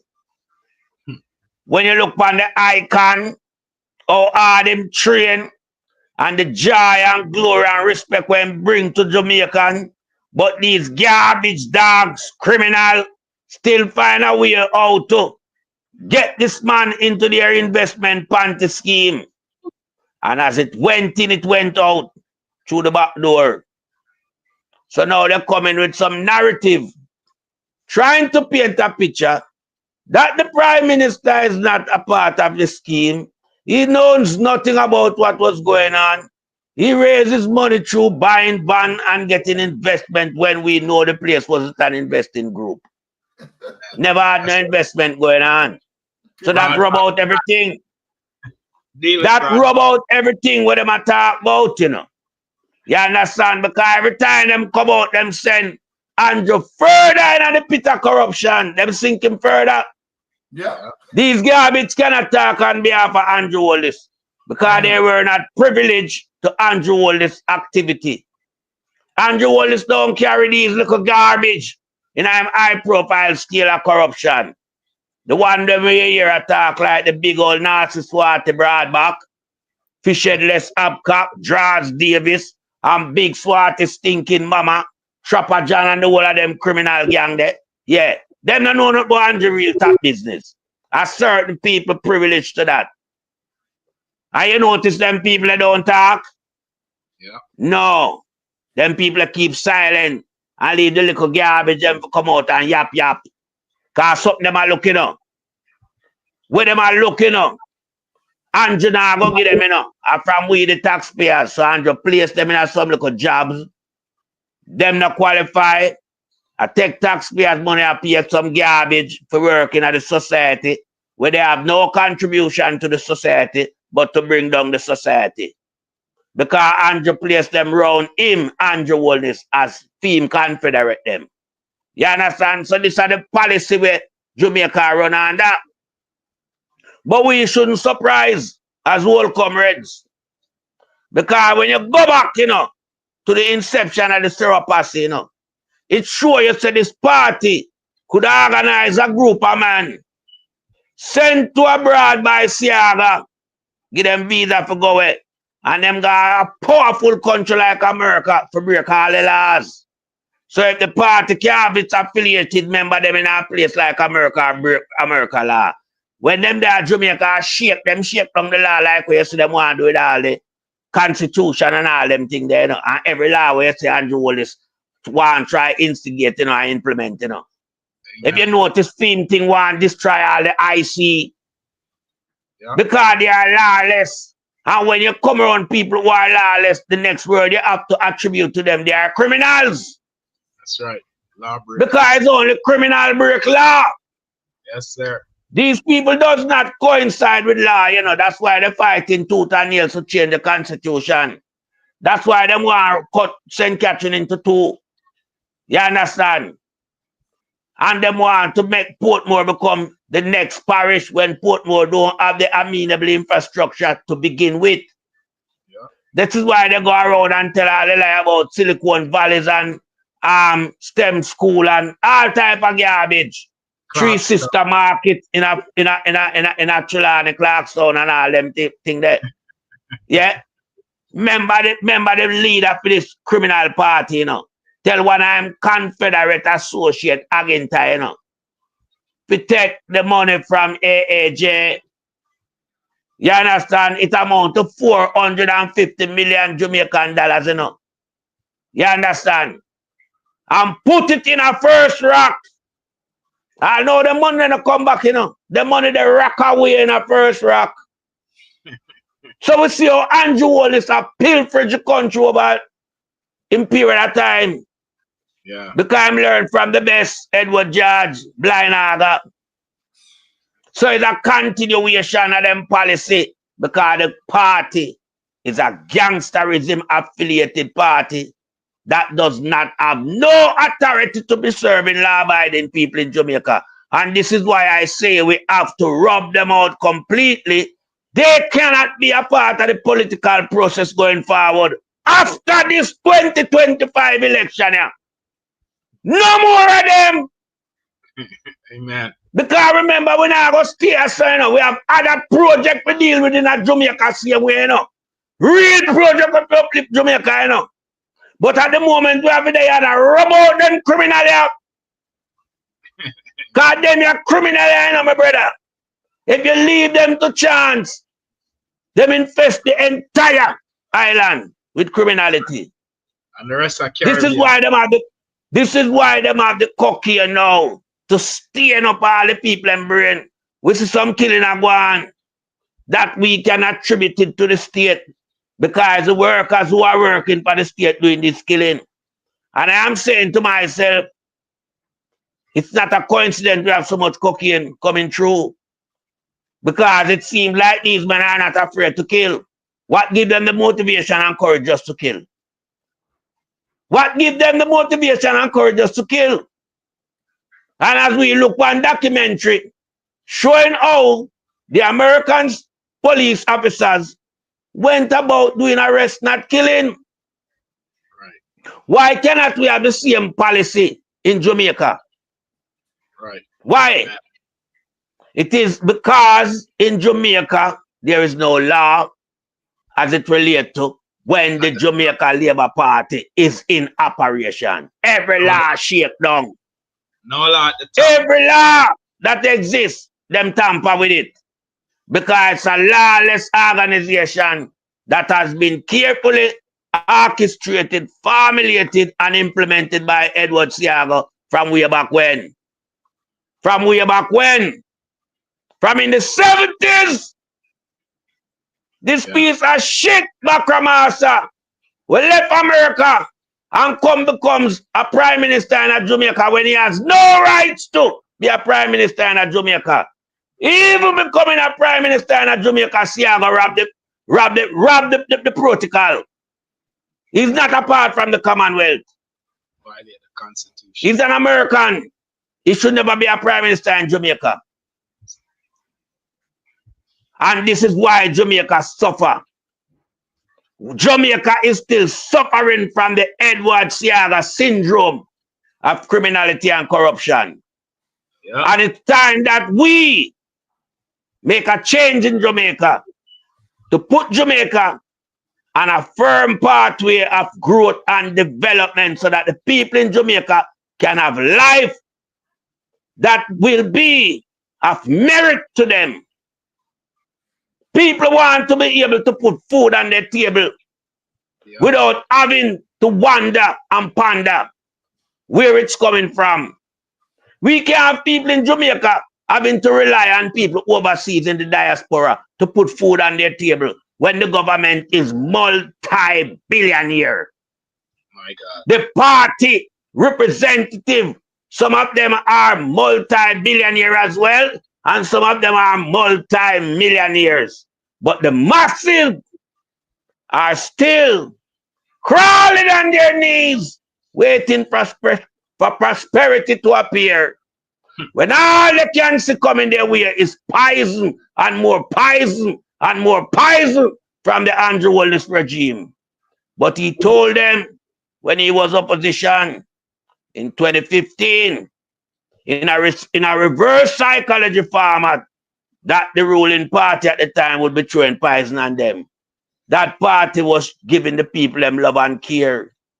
This is why when you look on the housing project that was there, those houses now are running into hundreds of millions, the Operation Pride. Those houses give the people them real incentive towards their development.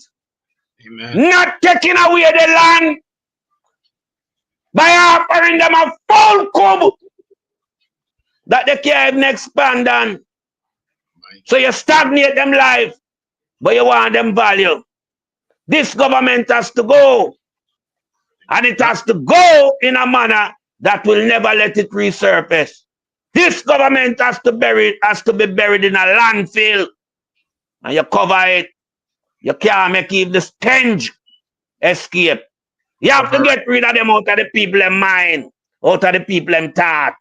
You have to get rid of them out of the political process that going forward be a part of Jamaica administration. You can't have them. They are criminals, and they are criminals that has been reigning and reaping havoc on Jamaican society for over 50 years. It's almost 6 decades now. They're on this rampage. And it's time that we make sure now that we eradicate this problem, this systemic problem that we have in Jamaica, that this Jamaica Labour Party has created and has made it a legacy of their achievement in Jamaica. And I yield back the floor to another panel.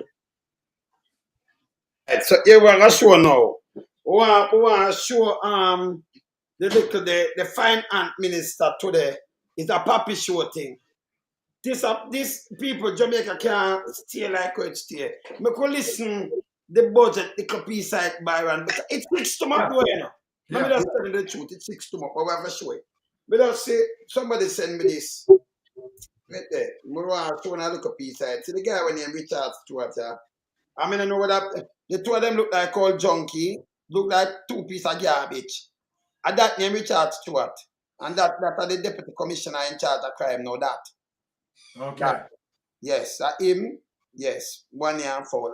And then that name the commissioner, UP. Yes, so them I know what I mean, I know what this. GLP operatives. PR, police are supposed to. Net PR. Net PR. Them full of shit, you know. Them fi go away, you know, man, the two of them, you know.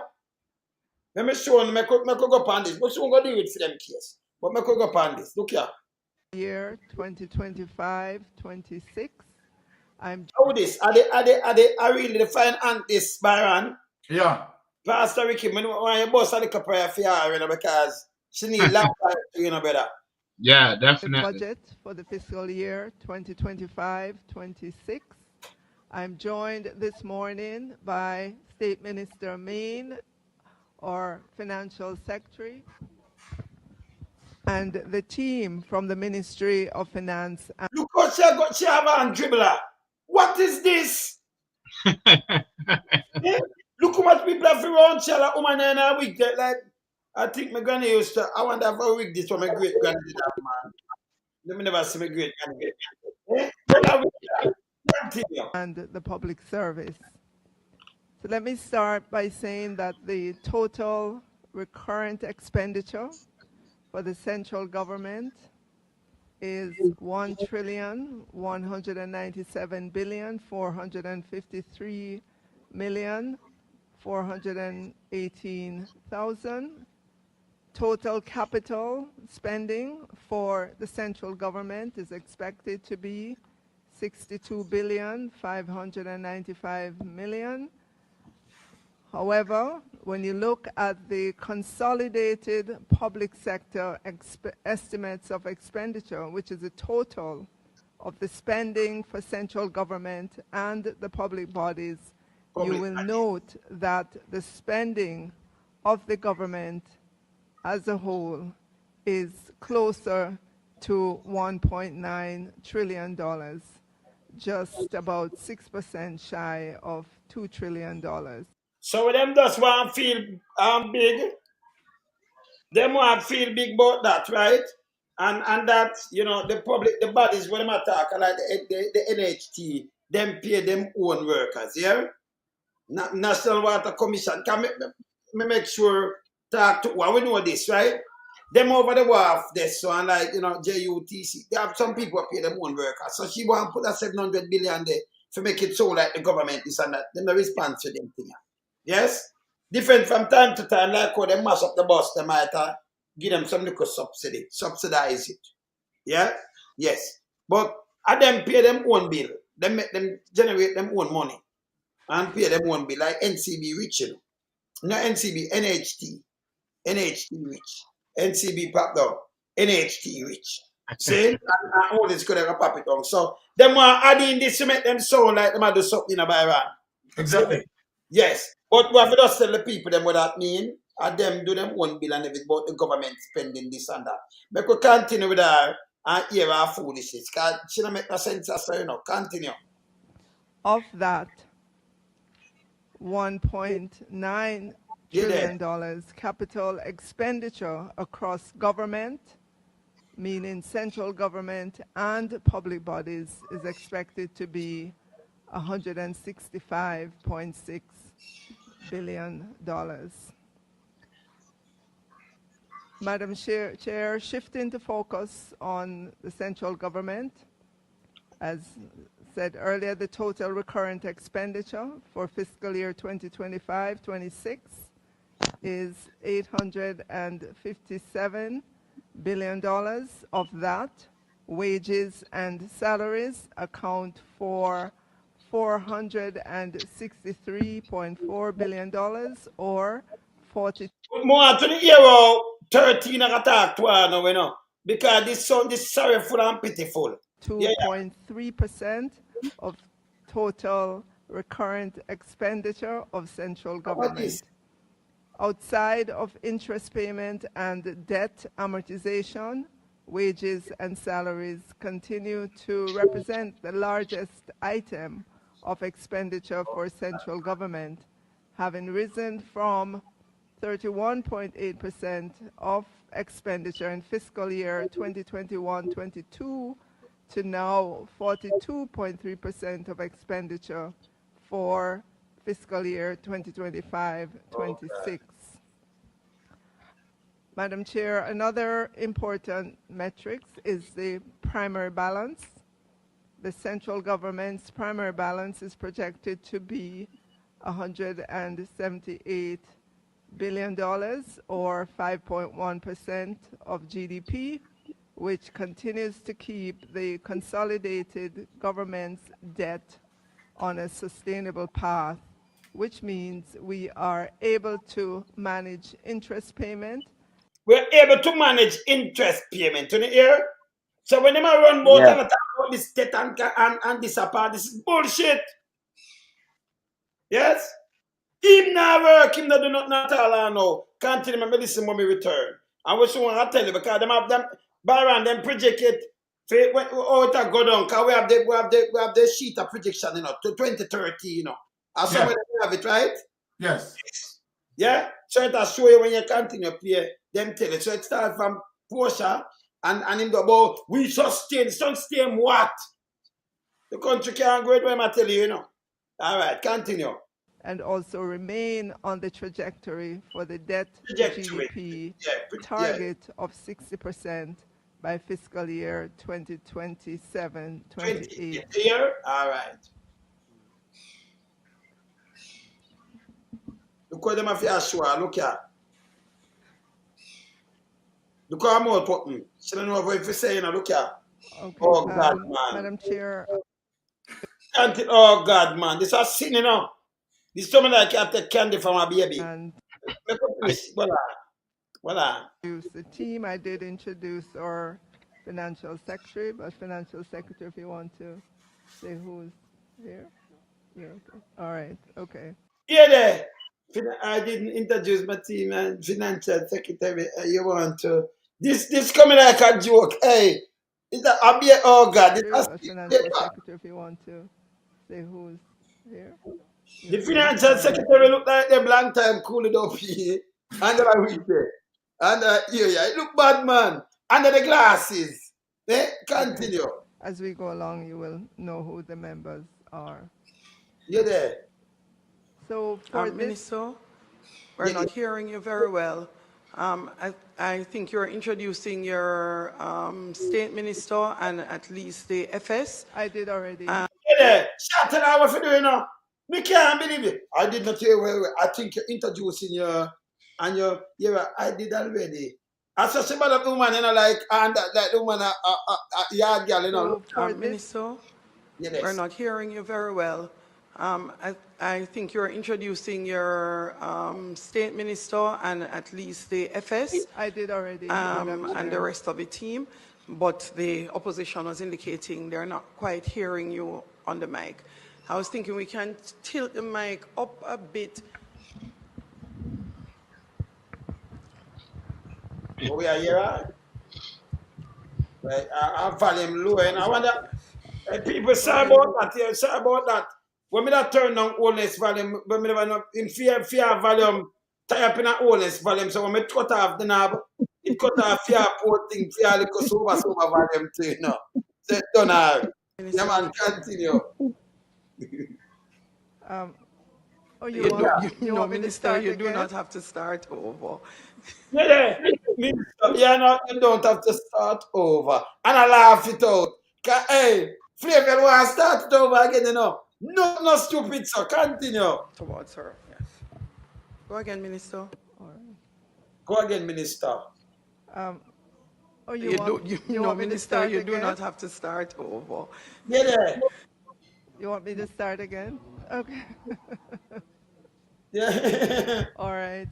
Madam Chair, we will be, as is customary, we will be taking the figures for the Office of the Cabinet and Departments. Oh, God. No, man. Look at what I'm looking at. Look here. Okay. No, I this a Finance Minister, Byron. Yeah. Look here. Look at them I go. All right. Madam Chair, she's not projecting any confidence in what she's going to begin. But there is no confidence to project. No, but if she knew the subject, if she knew the material and what she's trying to convey to the audience, she should have been more confident in what she's delivering. Remember, turn and cut off too, you know, cut off and you one, you know. Remember, she no good for man and see the education and mash you up, you know. And then put her in a yes, you know, make it worse. Well, Andrea tried.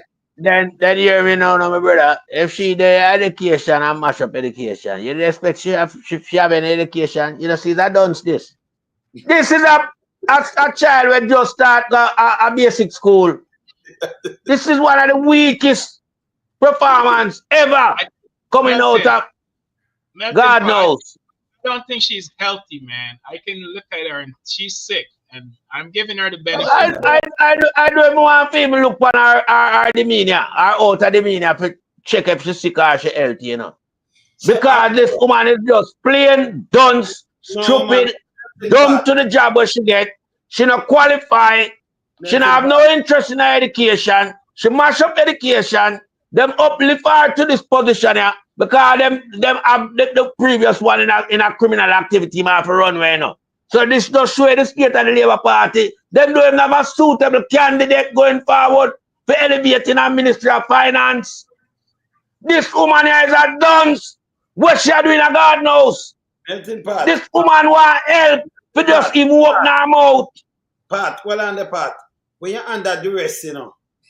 When you're under duress, remember 13 of her under duress, you know. And you might not see it, but look good.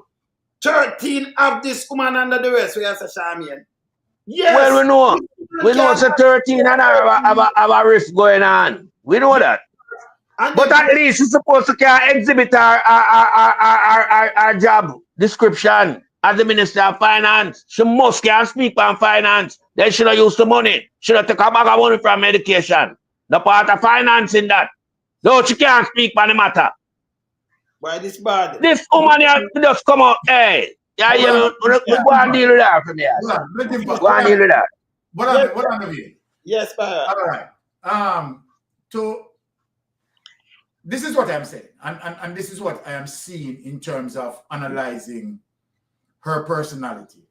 To me, it seems like the personality that she really has is one that we call an introvert, right? Not really confident enough to, sort of exhibit high energy or, something that she's comfortable, right, in her space in terms of public speaking and so forth, right? Now, and this is to me is her low point, because you have the position that you have. You remember, you are not just speaking to the parliament, you understand, discreetly. You're speaking to Jamaica. You're speaking to Jamaica locally, You're speaking to Jamaica in the diaspora, right? And you're speaking to the parliament. You're giving your presentation. And I think if your profile is one of an introvert, right, then that is a situation where, you know, it is bad in terms of you not able to communicate effectively. So I'm not seeing where is a situation that she may have lost the competence. But what is bad and what is coming out, because if you notice, the Speaker of the House is just basically trying to say to her, project more forcefully. You know, amplify yourself more. Yeah. And I think that was her struggle in terms of not wanting to not fit in terms of that projection. People want to hear you. People want to know that you have some level of confidence, right? Because even when Nigel Clark, I tell the lie, them, you know, Nigel Clark confident, you know. Yeah. Nigel Clark project, because Nigel Clark seems to have the level of competence, and Nigel Clark is a natural extrovert. And so then Nigel Clark is more of an high energy person, exhibiting or you know, stating or articulating his level of competence. Yeah. But with she, it is the total contrary. This person seems to me, you know, in terms of my analyzing her, is definitely an introvert. And that is a problem when it comes to representing, you understand, as it relates to your job description, being the Minister of Finance. So that is unacceptable, right? Yeah. And you see where the Speaker of the House is now saying to her, basically saying to her to project, you understand, with more confidence. I think that was what it is. Yeah. That is my take on it. She's not owning the content of the material that she's presenting, because it's either, I believe, she's not healthy, or she's lacking confidence, or she's not sure how to, you know, maybe, like you said, because the Speaker of her up 2 weeks ago, maybe she's just and do this. Yeah. Yes. And it could be, you know, hold on there. Hold on. She's very smart, you know. She have an MBA degree, so I don't think it's lack of education. I think something else, and I think the Prime Minister might even want to pull her and make somebody else present. Yeah, I think she has an introvert personality, Pastor Rick. Or maybe she get fed up with tell lie, and when them give her a lie, so she no bother, she just fed up, she no want to read that. We like that to melting pot. Yeah, that might be it. To the other entities for which I melting pot could be correct this morning. Something not right. Look how much of them are with the traditions. The minister would perhaps want to invite there's something right, man. Flavor decides that she not in the light thing again. She want to come clean. So if you're ready for questions, I'll start with my questions. Ready for questions now? It's sort of embarrassing though. Oh, yeah, okay. It is. It's a low point for the Jamaica Labour Party. It is now. Very low. Normally, when the minister makes an opening statement, the chairman is, the House leader is saying that traditionally you'd be allowed to make a response. If not, then Minister, you would go ahead and present, and then you would field questions. Thank you, Madam Chair. For the Ministry of Finance, which starts on page 20,000-1 and includes the Accountant General Department, Jamaica Customs Agency, Public Custom Agency. 526 totals $486.5 billion. Public debt servicing, which is amortization, accounts for $162.7 million. That is the principal of the debt coming due. interest payments. No, Bernard's who them two Jack Queen there, but now left and right. Are expected to be 100. Minister, would you be so kind as to just give us at the front here just a minute or two, House? Just give us a minute or two. We want to be able to hear you, and we need to do a little bit of housekeeping. But so Lord, them never come back, you know, I can't tell you. Some people now, them not come back. So when I carry data and can be no one crab. Where them want, them I do one-to-one, but crab no want it. Crab I say, no. We want to, you know, when you do the budget, the speak, the thing there, debate, when you do the debate. The debate. Election debate.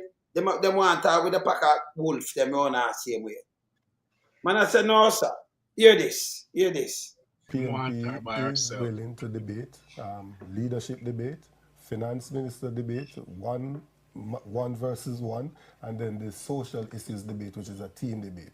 We are for that. We have signed up and we have said we are committed to doing that. I just want, since you've gone back to that, I just want to make sure. And we are fine at the constituency level. The debate. We are putting out manifestos at the constituency level. But Dr. Chang is saying that Minister Williams can stand up to anybody. So what I'm trying to find out, I don't disturb my opponents when they're making a mistake. So you should continue along that path. All I want to know from my perspective and the perspective of the public is that we're hoping that there's not going to be a derailing of a debate, though, because the two sides can't agree on the format. I hope there isn't, because he's saying she's competent. So are you saying the PNP would not do a finance team debate? No, we're not doing a team debate for finance. Okay. Because it is such a powerful position in the government. It has always been an individual debate. And there is a team debate. Right. There is a team debate around social issues.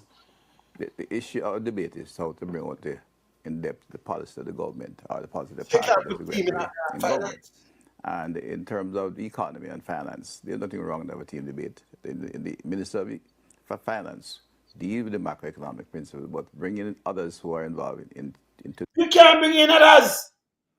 A Minister of Finance. This world who are involved in industry and commerce and the general economy and planning of the government. And the Minister of Finance with everything. We're not talking about bringing in others. That him full of shit.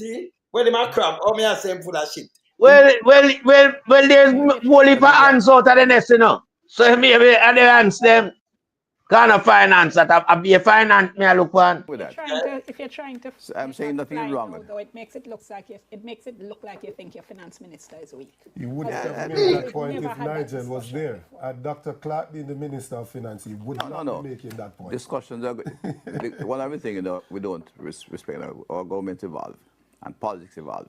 And there might be time you look at team rather than individual. You're going to have a short time anyway. We're talking about the election. I don't know when the date will be, but the election will be short. It's 16 days. When you're speaking about the negative ratings for the leader of the PNP, you're not speaking about team then, are you? No. You're speaking 21 days. No, there is a team that runs the government. It suits you, doesn't it? No, it suits you to have a... Can't hear when you both speak. Yeah, sorry. No, when your leader is getting negatives, you know, it suits you to have debates to raise his profile. That's what debates do for the opposition. It's a good debate. You hear a shit house, you know. You know, the profile, he himself, I don't think crab when I have none, you know. The debate is so everybody to hear what both parties have to offer. You must say raise profile. They can't raise Market G profile no more. Remember them now? Market G and the PNP profile higher than Blue Mountain right now. And that no one ask the crab no. I feel them profile in a damage. It won't raise. That's why if you come challenge the man in the debate. The finance minister will come do a one-on-one debate with the opposition intended finance minister. What crap want to do is to shield this woman here, because the woman has no vice. So you want to bring a team come to raise the vice. Crab go one side. Continue. Watch it. So just remember that. Remember the last prime minister who never debated though, and what happened to her government. Yeah, but the result.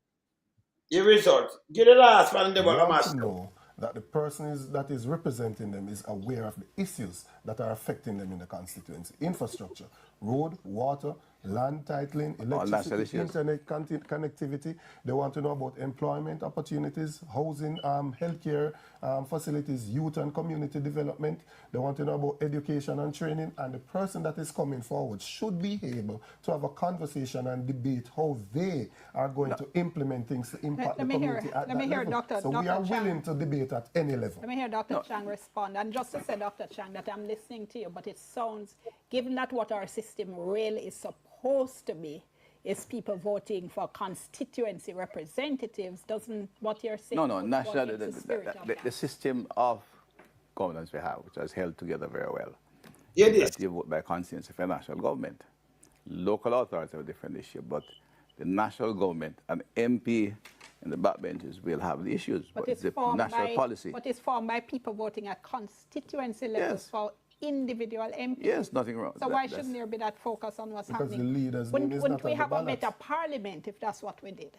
No, the parliament wouldn't change. You'd have to change the whole of government structure if you're going to say, if put it that way. That may be so, but as I said, we must knock our system. It has survived the oldest democracy, one of the oldest democracies in the world, if not the oldest in the third world. And the oldest in the third world. Many flaws, but has survived better than all others. And we must not knock that. That's just a fact of life. So him attack to please himself. No, we must not the democracy and make it stay, but them want to change the constitution. Or you get that, or that work out. Double standard, man. Yes, but you must not this when it cut to this. Among the top 10 oldest democracies in the world. So you just don't want to change for the sake of change because you feel that will be better. No, man, it's not. No, man. Dr. Chang, I know that's going to be another program because I have like 30 seconds left. But you can't seriously say that when people are suggesting reform. No, I'm not saying. No. I'm a great advocate of reform, but I'm just saying we must respect what we have before you're just saying change because a lot of things. You use this Kensin now, Byron. Yes. If you respect what we have, yes, still in a Portmore, they want to change the win. Yes, still they want to change the constitution for suit themselves. But this now, when them in our corner like this, you hear himself a while. For them tell themselves. Then we not beat them. You beat them with this. Eh? You hear him now. So them want to break the law conveniently, you know. Yes. Yes. You know, look back at going back sometime in terms of legislation. Discussion at the local level is crucial. That is a fact of life. We have had them before. I'm just saying that we must focus on the national issues because that's what sets the tone for the country and that's what sets the base for growth and development. Them don't want you ask about say the government now work and your health system and them thing there and look on the road out mash up and look on the thing. You must say national issue, but no national issue. You must tell about local issue, it's a local. He a punk, you know. You notice how them try to spin and weave and bob and weave and now because you see, they want to use the law conveniently, you understand, to please them. When the law go against them, they have a problem with it. Oh. Imagine, all I see in front of me is this piece of garbage that my dodge all the bullet them, you know. All the bullet them where come from Dan Jackson Miller and from Dr. Dayton Campbell, you know. My dodge them. Then if them so confident in them leadership, yeah, and them know say them are gonna make them leadership retain the government in Jamaica, then how him a run from a debate? Debate is a part of political process, you know.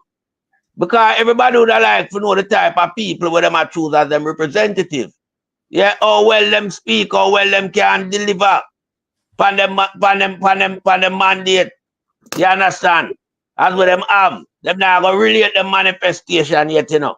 You understand? But people want to have an insight or an in-depth analysis to the type of people where them want na them space as them representative. Yeah, but them garbage cannot speak for nothing because them mash up the country. Them not have nothing going for them more than the crime and corruption. Nobody want to see them. Nobody don't even want to hear from them. So as me, I tell the People's National Party, comrade base, just keep strong and keep believing.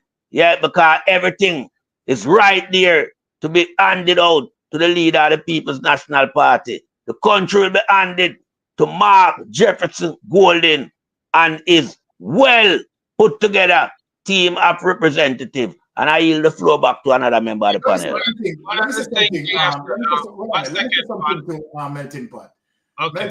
I want to 110% agree with what you said, right, as it relates to a debate. Because what a debate does, the debate will allow, right, whatever candidate representing whatever party to articulate, right, the party mandate and indeed his personal mandate. The people want to know.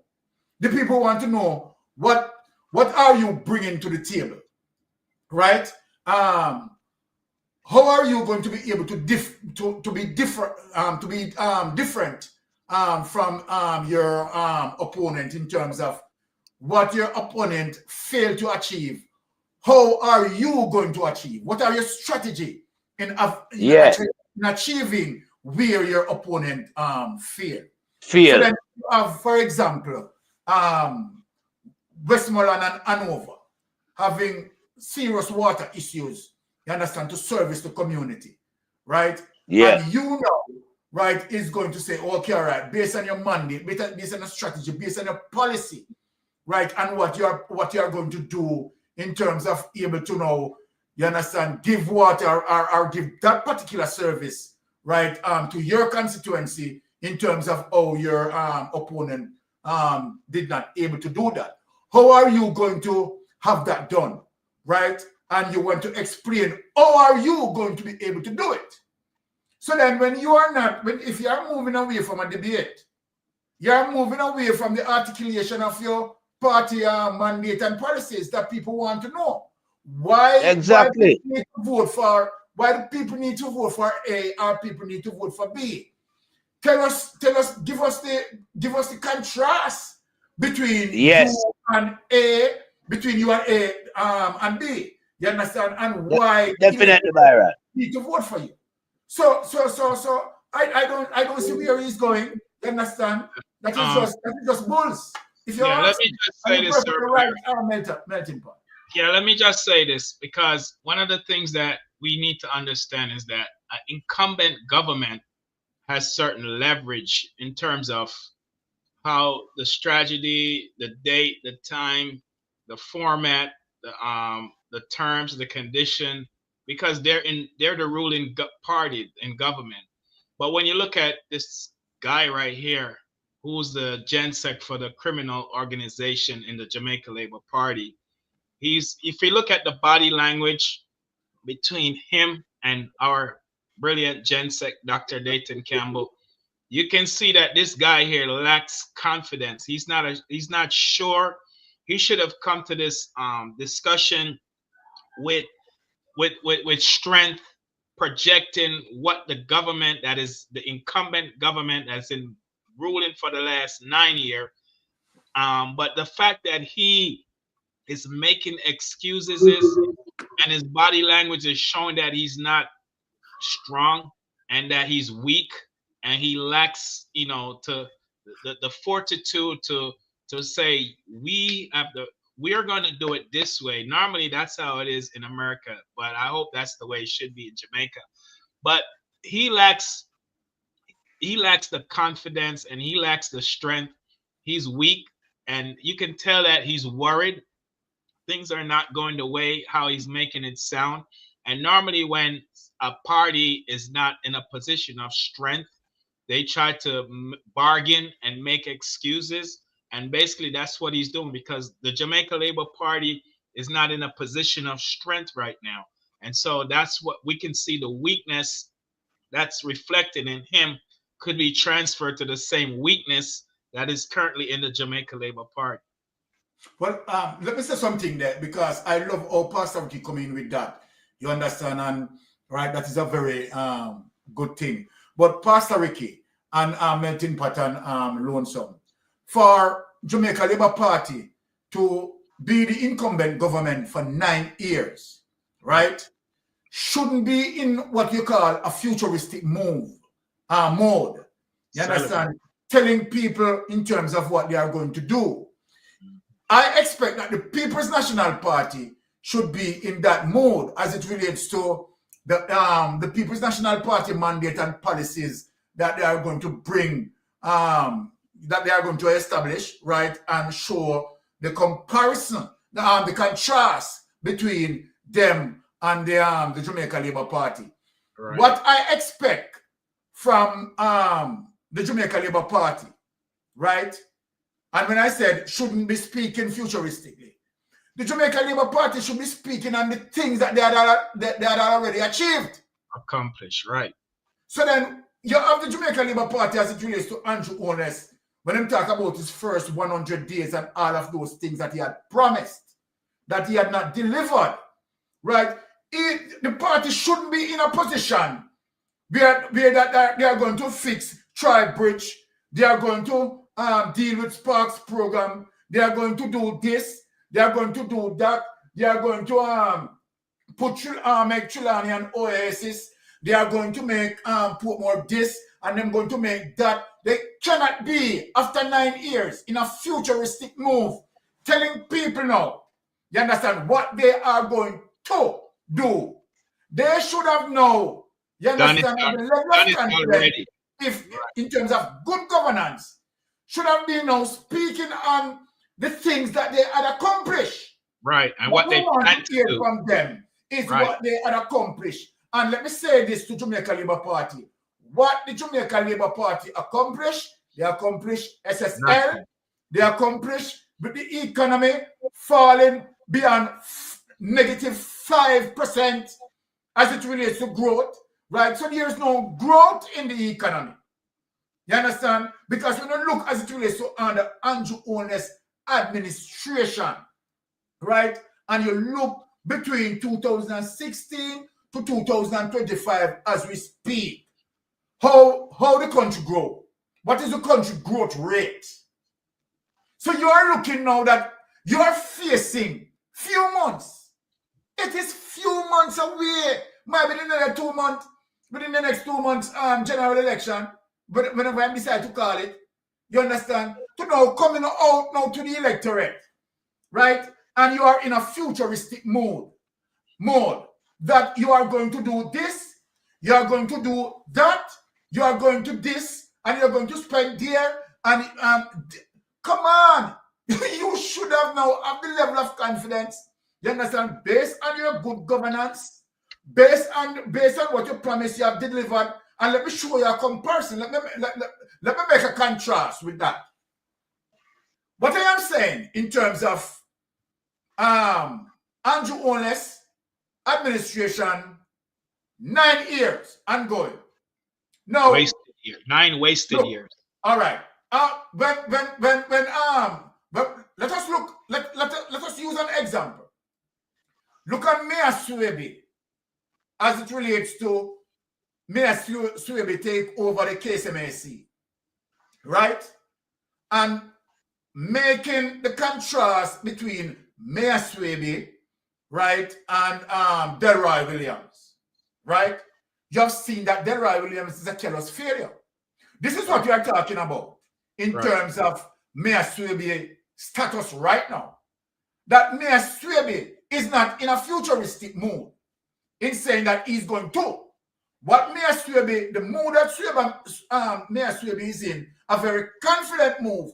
Mayor Swebe is now telling Jamaica what he had done. Right. There you what go. He had done. Right? He had done, he had made a clean sweep as it relates to downtown Kingston market, clean up the market, you understand, rearrange the market, you understand, do so many things, you understand, with few expenditure. If it was Delroy Williams who had done what Swebe done, you'd have heard say cost billions of dollars. They inflate the numbers. You understand? But look at the little amount of money that Swebe had utilized, right, to accomplish a lot. So this is what I'm saying now with Andrew Holness, right? Now, when you look at Andrew Holness, we would like Andrew Holness in a mode as it relates to Mayor Swebe. So Mayor Swebe can run out when it comes to a debate, and Mayor Swebe can say, I do this, I do A, I do B, I had done C, I had done E, I had done F. Right?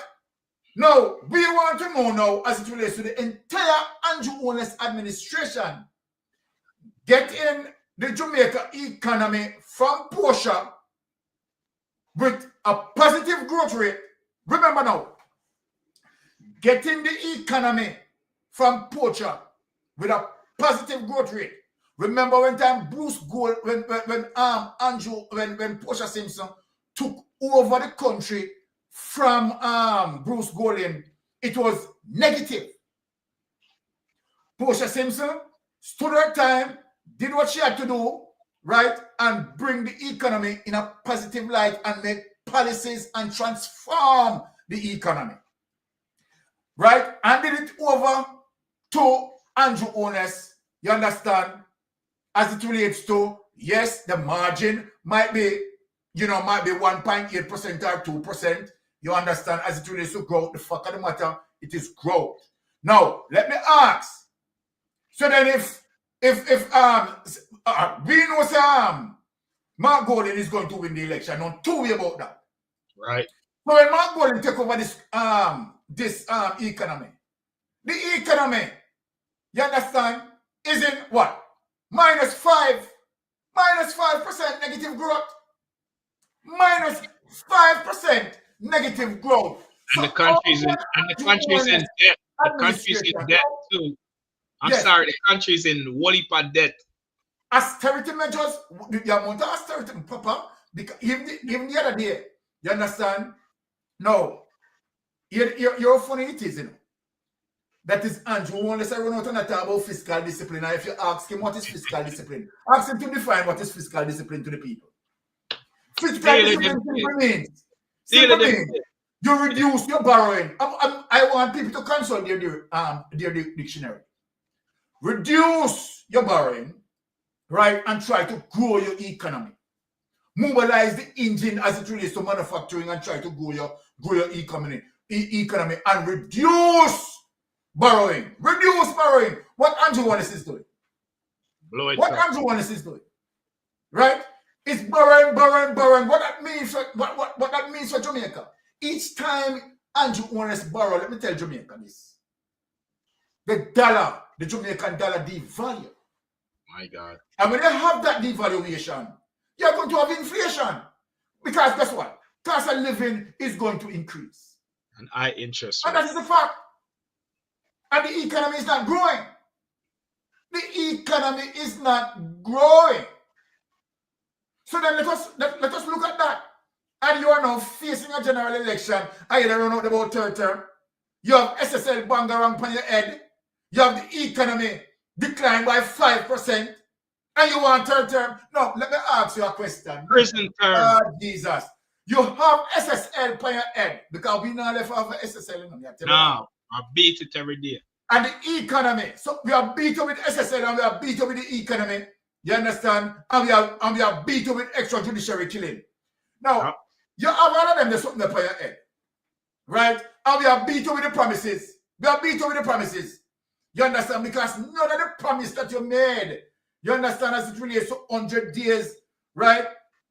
And I mean, come on, none, not one Andrew Holness had fulfilled. Not one. So then when you look now, right? When you look now, here is Andrew Holness now seeking a third term. In dry eye. What a man dry eye. What a man dry eye and bright. So then that's why me love how Melting Pot start to whip them on this thing. I mean, no care. Me the on Melting Pot side with that.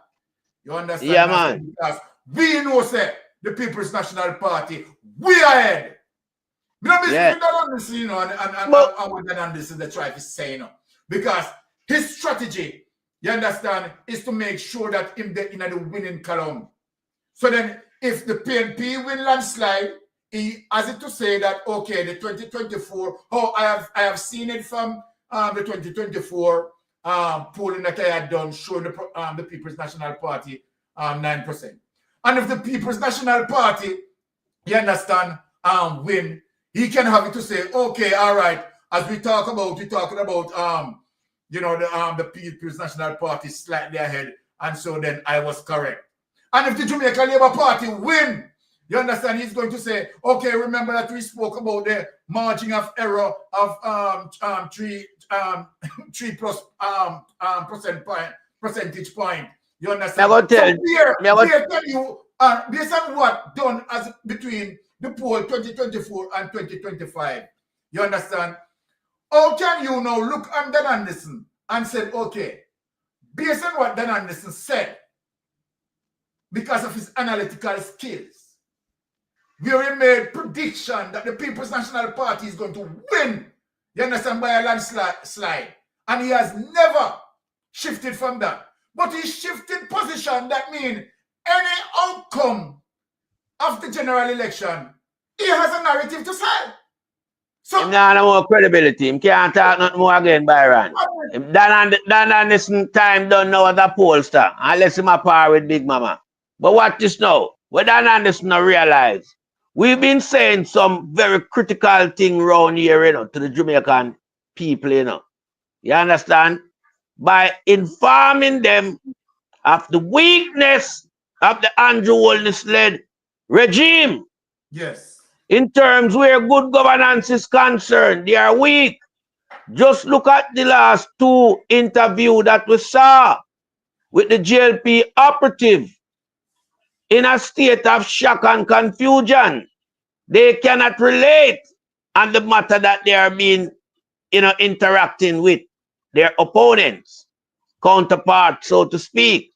Look at the weak, pathetic presentation from the Minister of Finance, Favour Williams. And then look at Mr. Nasty Crab, like him just come out of some old garbage hole. Yeah?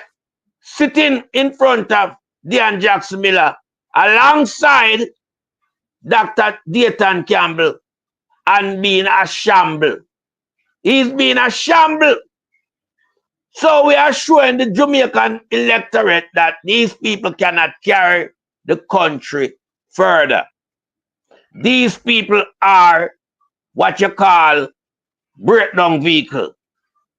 You understand? They have no further to go in the politics of Jamaica. They can't take Jamaica further than where they took Jamaica to. And that is down the stainage gutter of corruption and embarrassment. You understand? So the party is showing an ultimate sign of weakness. And I want to use the word ultimate because of Andrew word. The Labour Party is showing an ultimate sign of weakness. And this is to open the eyes of Jamaican that these people have no further capability to take the country further. They have shown their hands and their capability. And what we look at from their performance, it is substandard. And we are not accepting that for the high price that we are paying them. These vast amount of millions that these garbage has endorsed themselves with. We are not yielding for that, because that is highway robbery. When your Minister of Finance cannot deliver a speech in Parliament that is being televised outside of Jamaica, it makes Jamaican look bad. It makes Jamaica educational system look deplorable. And it paints a bad picture on the outlook of Jamaica as a Caribbean island. When you look at Nasty Crab trying to deflect from having a debate one-on-one, then what is it telling you? They are running scared. They have no composure. They have no capability and they lack credibility. So, and they know we have exposed them to the Jamaican society. And this is why they are not vibrant like the previous 2 elections. Everything has gone from them. They are in a space now where they can't even look at themselves. So these people are operating on a Down syndrome capacity. And I yield the floor back to another member of the panel. Let me just say this real quick. I might have a different view as it relates to Don Anderson. Remember, Don Anderson polling on Comrade leader Mark Golden back in 2022 revealed that Comrade leader Mark Golden was down 13 points. And we have worked diligently, consistently, and we have embraced Don Anderson, even when Comrade leader Mark Golden was down 13 points. We have embraced it all through 2023 and 2024, September last year, when we were up by 9 points. This year, Don Anderson poll came out and it showed that there was a slight decline of 4 points, in percentage outside of the margin of error, plus or 3 or minus percentage points. Oh, yeah, talk about by 5 points, but we just slipped from 9 to 5. But let's be careful, because Don Anderson has always reflected the journey of Comrade leader Mark Golden. No, but hold on, Ricky. Hold on. No, another bracket pan still. We were talking about the poll. No, but Ricky, Pastor Ricky, hold on the lonesome. Let me just lonesome, please. One second. Let me just say something to Pastor Ricky. Just a second. Me not go be long. Hold on, me don't want you to say it. Listen, let me say something to you. Me don't want you to say it. Listen, Don Anderson, him go on good with where I go on, but we have questions to ask. Everybody, remember, say we're a human being.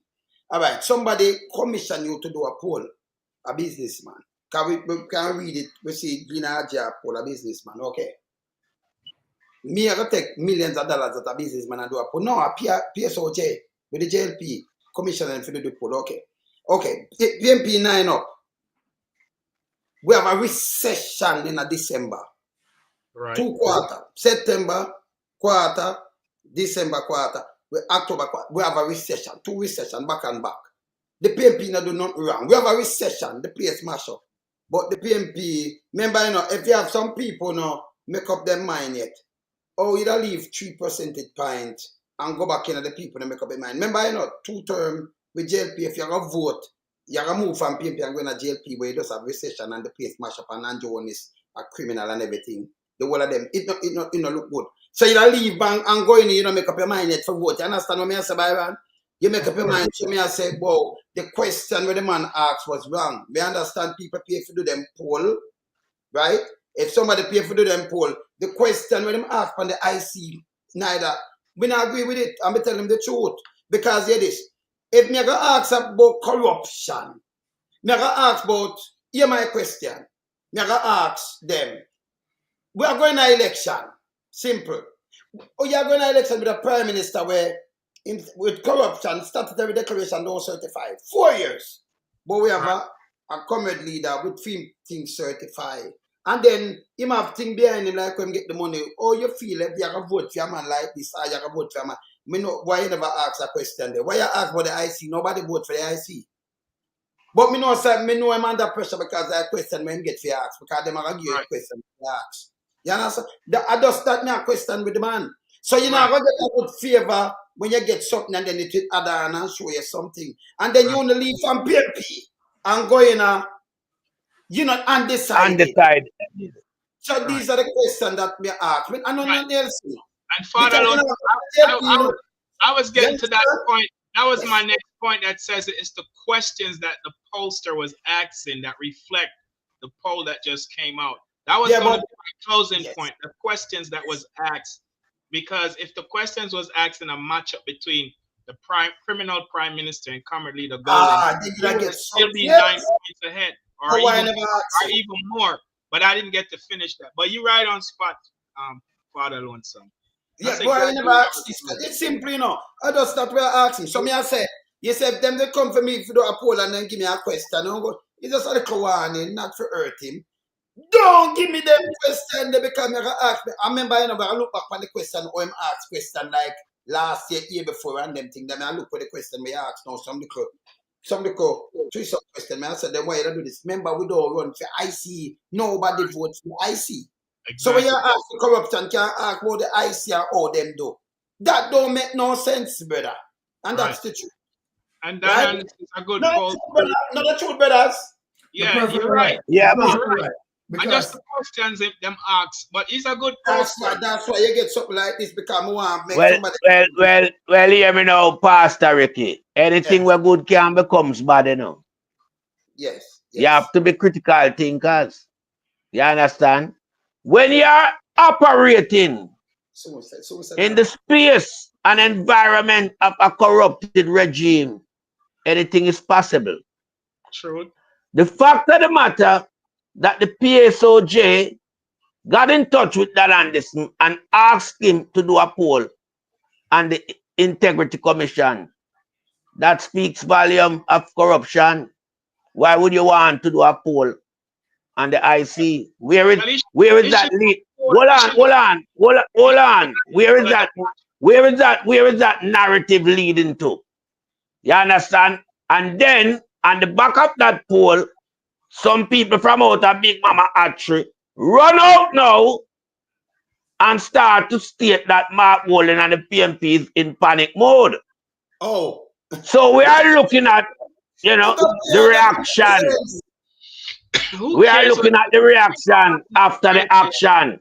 So what we are looking at now, let us go back to the real poll, right? For a country to be in the situation that it currently is, recession, high murder rate, committing from two factions, the law and the lawless are committing high murder rate in Jamaica now. You understand? When we look on the speculation surrounding the 3 trillion, when we look at the SSL saga that has been rumbling on 2.5 years now, when we look on how the farmers, them, are in a destitute position as it relates to their product is not being on the local market. And we see foreign importer coming, the whole entire country mash up. When you look on the high borrowing, when you look on the high level of sufferation, and austerity measures where the Jamaican people are undergo. Remember, all of them things that combine equal pressure, When you look on where the motorists them go through. When you look on where the motor, hold on. Make the presentation. When you look on what the motorists they are going through daily on the road, in terms of they cannot operate in a safe and environment, situation because they are constantly being harassed by police, examiner, and transport authority personnel.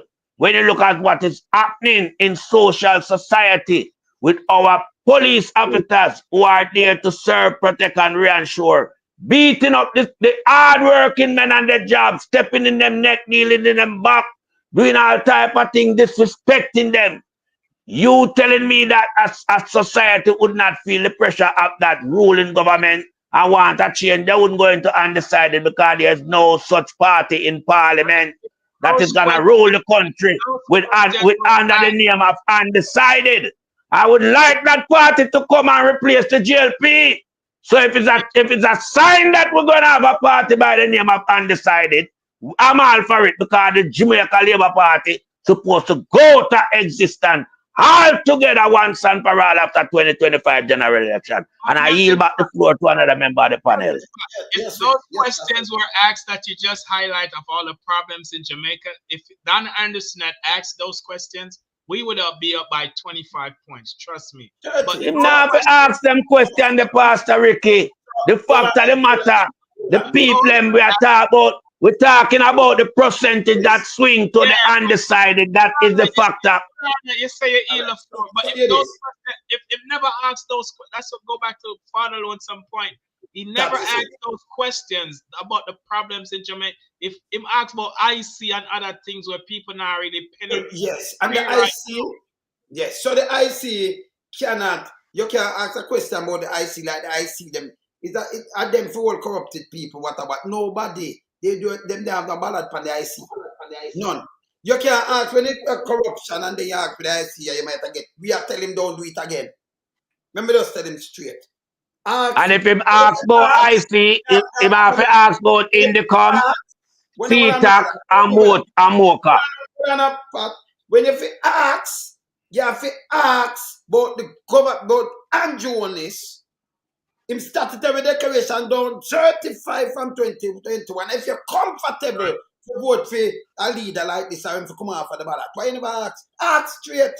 Right. Tell him you not take it. Not true, Byron. Well, you're not voting when pass. I'm going to look at corruption. And then you look, where I said the 14, make you look on them. You know, even want to go so deep. Make you look at the 49. More and than that is one of the reasons. All right. Them mash up. That is one of the reasons why. Yes, that is one of the reasons why I feel strongly in support in terms of what Melting Pot said. Right? Yes. Pastor Ricky, me hear you, you know. But for my reason in terms of strongly supporting what Melting Pot said, when I look at the question, just as what Lonesome is saying, when I look at the question as it relates to asking a question pertaining to the IC was totally irrelevant. Thank you. Totally irrelevant. Of course. And as what me said, you understand, if you ask a question as it relates to, okay, you skewed over 1,200 odd people. Why this particular question wasn't a part of your questions, right? As it relates to if people is going to vote for the Prime Minister, having the Prime Minister failing 3 statutory declarations. How does Jamaica view that? And that question goes to the Prime Minister credibility, the Prime Minister integrity. You understand? And if Jamaica still going with the Prime Minister, you understand, in spite of all of that. Now you get some real damn result, good result. You get to 98, 99. And you said it, Pastor Ricky. So and I'm bashing a Pastor Ricky. No, I'm only saying that. Yeah, but when you look at that, the reason for Melting Pot, you understand, might even showing to say, you understand, I wonder if him get money for do this. You understand? In terms of how it was conducted, you understand? And then if you look at the uncommitted, right, it is not like GLP, right, move even 1%. No. Yes, not uncommitted. Nobody will do that. Yeah, it just looked like you said, okay, all right. Let me just give them a talking point by, you understand, just sort of manipulate the uncommitted. Yes. You understand? So we take off one 3.5 points over here, so you understand, and we put it over here, so you understand. So I mean, come on. So what I do? Do we owe this?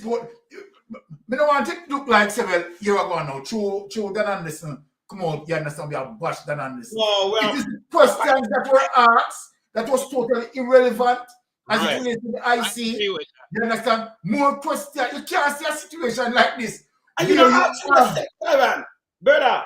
Yes. You not ask a question about the leaders and trust. So that don't make sense. Morals. Right. You not ask about it. When you talk about the IC, if you talk about the statutory declaration non certified by the IC and how it look. Yes. Perception of it for you to go back to run the ballot. Right. Ask this question, brother. But the IC cannot be a part of a poll debate. No. The IC should never be a part of a polling debate. No, because the IC bear no significant reality to upcoming general election. But the IC is not an arm. Listen to me, Pastor. The IC is not an arm that is participating in the day-to-day running of the country in terms of governance. The IC is a body that is there to prevent corruption. The IC highlighted corruption towards the leadership of the Jamaica Labour Party and a few counterpart members. And so the IC now becomes a thorn in their flesh, and they want a poll now to discredit the IC, which we are not having. We're not having it. But don't move no Melting Pot. So that's why we have to see the question come out now. If it's a businessman that do this, why move to the IC? Don't go identify who doing it. You understand what I say, brothers? Yeah. And then it open up some more can of worm. Because sometimes they approach you with that project Sometimes they approach you with that project, then they becomes affiliated to you, manipulate you now with the foolishness with the real poll. Yes. Well, let me just say this. Don't do that. Let me just get one more point in.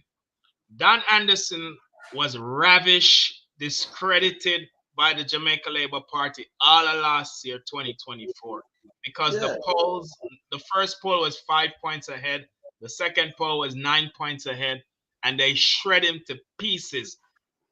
Don Anderson, in my opinion, is a credible person, an honest person. Yes, the questions in this polls were the wrong sets of questions, but I believe that the next poll he does, if he stay away from these controversial questions and stick to the problems in Jamaica, like the recession, the debt, the indebtedness of borrowing all this money, and the decline of the economy, and all of the, I guarantee the next poll, if he does it like that, it will be shown the People's National Party 20 points ahead. But he's a recession, brother. credible person. Brothers, if a country in a recession, the 2 quarter, you know, brother. The one year, the 3rd quarter, the 4th quarter, it show the recession, it show nothing at all, no good the country mash up, we not no money, we not nothing. We wait for the budget now. We all use our police now, forget to build up budget, for tax motorists. All them fool thing, yeah. Right. So our poll with a shine. Don't ask these questions. We have to tell the man them and them the right. We not bash him. We are telling him the truth. Can make it sound like a bash, but we are telling him the truth. And a bash Don Anderson. We're not bashing him. We are straight out Don Anderson. Thank you. We're not bashing him. We're not bashing him. We are straightening him. Let me tell you this. I'm a father teach you these things. I better you have somebody will look by and tell you, you know.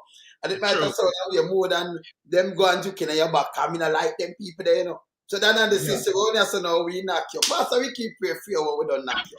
But we not knock you for hurt. But Pastor, we keep put a prayer for you when him done. Don't take nothing where you have to ask some questions like on you. And it look too obvious. Because what we are doing now, we run and so we go back to your other poll and the question them where you ask and we match it up and say no. But if the man has statutory declaration not declare 3, it go 4 now. 21, 22, 23, 24 gone, you know. So 25 now. So 24 one. No, can't declare neither. So it's going at the 4th one, you know, by one. Yes. But the opposition leader, you know, see nothing at all with him this or what have you. Not like these things. No money problem, not like this. The dishonesty. Remember, in a Andrew on this party right now, remember say, I know well we don't get a trial yet, you know. Enough people all right. in prison from 2019, now 2025, and this man, in a campaign. This a corruption. A man can't to the core. Them get so dunce. Because hear this. A man move all man the man mix up. All him driver. Him can't get away, you know. Hey, brother, that man. You mad man. Them electrocute. Get away. Eh? Them must be mad. Rory can't get away. Him can't get away. Them a try to let him go. But Rory can never escape the wrath of the law. Because who a try Lego? Royal Reid, you know, can't keep Royal Reid out of prison, you know. Royal Reid will not be sentenced under the GLP regime government. Under the People's National Party, Royal Reid are gonna get him sentenced and many more of them. But yes. You see, another first them do this. Mama called the other day. For the court, send a strong message. Then make sure say, hey, PMP are coming in, so make a sentence Mama call. She plead guilty after she said she never do not wrong. 900,000, 900,000. That coming like when somebody not pay something, you pay 250,000, right? Nah, man. She should have paid more than that because the amount of money where she get value more than the 900,000. At 3.7 million. So you should right. So as a quarter. It's a quarter them charge her. It's a quarter of the loot them charge her, you know. Yeah, come better. She should have get 5 years in a prison and then 15 years. Anything else she do, she go back up for the next 15. Suspended. You agree with that, Byron? Nothing more said something right away. Same like 5 years if you do hard labor and go crack stone. We want to see more go crack stone. And 15 years suspension. And a joke. And we not But when me I say loan club and panel, yeah, if she get over 3.8 million, yeah, from the government, yeah, if you have motor vehicle where she says she don't know nothing about, that means the money they give back to the government. Cause the concession where she get on the vehicle and then the allowance add up to 3.7 million, some about the so. But if she pay 900,000 just a quarter, she don't pay no money. You know, she get the leg up scot-free, that slap on the wrist she get. As what you said, she get 5 years with hard labor. Pay back the loan. Pay back the exact amount of money we claim. 5 years hard labor. Yeah. And then you get her a 15-year suspended sentence. That means if she do anything like that within that 15-year day, yeah, she gone to prison. You have to have real deterrent factor, man. Yes. 15 Stop years them from playing game. If you have 15 years, so you have to do 5 hard labor, you know, can't go back in and no politics, man. Yeah. And 15 suspended. So when she do the 5, the 15, no, it's just slip. She slide. Hold on, So when you read the 20. When you read the IC Act Section 43, it states very precisely that the person that violates the that is guilty of breaching the their statutory declarations lying to the IC or anything like that, that they get a fine, and then it says a sentence up to 6 months. But they didn't give her any time. They just let her pay a fine. Never put to 5 years. They have 6 months. We are going to fix up that. That have to change. That have to change. That's another deterrent factor where we are look for. Then let me thief 900 million and go get 6 months. I'm all right with that, man. But if me I look for 90 years, me not go touch it. Just the fact say carry a 90-year penalty, me not touch it. But 6 months, I easy stop that. For 6 years straight, that have to change. Them little flimsy law they have to change in Jamaica. This is why Andrew Holness them take advantage of it. Because there's no law. The laws are too fragile, easy to break, and easy to accommodate these criminals. You have to have law that push them further away from the target of corruption. Take away. Very, very, very solid point. Again, Melton Pat made. When you talk about justice, you want to know that you want to balance justice in terms of, okay, the crime that you committed, right, you pay equally the consequence, right? And so then if you commit certain crime, but the penalty, you understand, is just minuscule, yeah, then it is going to encourage you towards repeating that offense, particularly for politicians. True. Right? But if the penalty, you understand, is somewhat, you understand, severe, create equilibrium, right?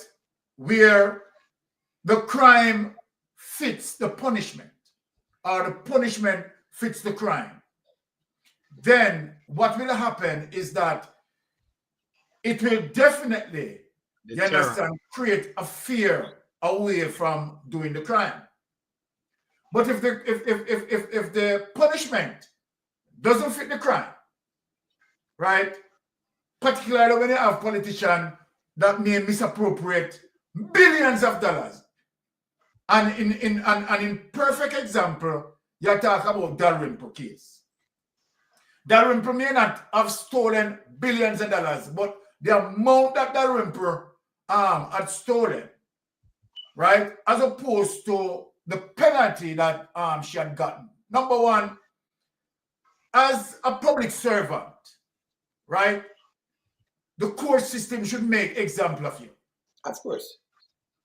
Right? So when you betray the trust of the people, it should be, what should be stated in law, that whenever you betray the trust of the people, depending on the crime, you understand, that is going to be taken in consideration to the fact that you betray the trust of the people.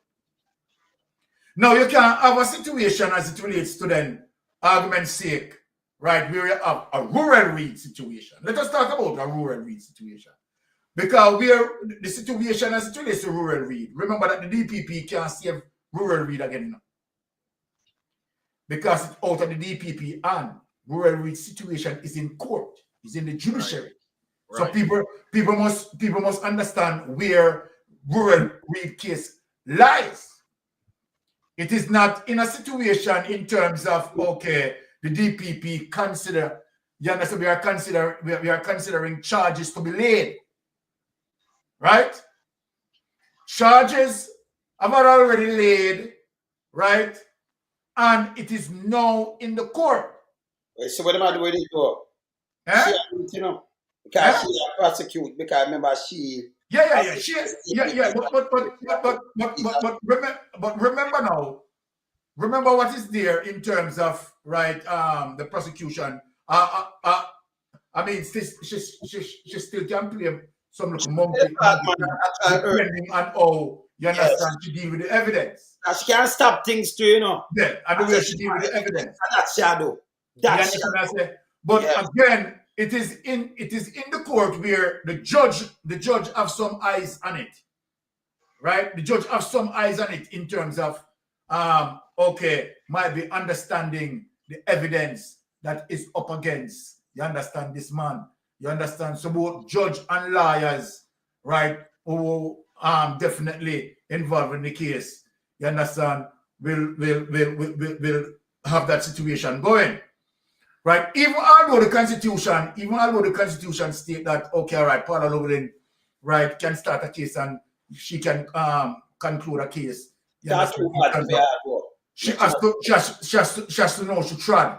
When the situation in the judiciary and the judge has eyes on it, you understand? You have to know how to try, because if the situation is plain in terms of plain evidence, you understand, and you want to use your political biasness in terms of quashing it. Yeah, but you want me say Justice Wolf already, but him do it with Adams, with the Kral case. Exactly. In Ghana now, when we look, America take one thing, Canada, UK, everybody them ban them and say, we no gonna know. When we look Justice Wolf, we go and say, listen, come and say no, this and that. I'm fling out the case. Justice Wolf. You understand? Yes. I mean, I fling it out, you know. Fling it out and let go Adams and the whole world. You remember the whole world discuss it up. Exactly. All right. Hold on. We ain't lonesome. That is not the only case, you know, where the judge is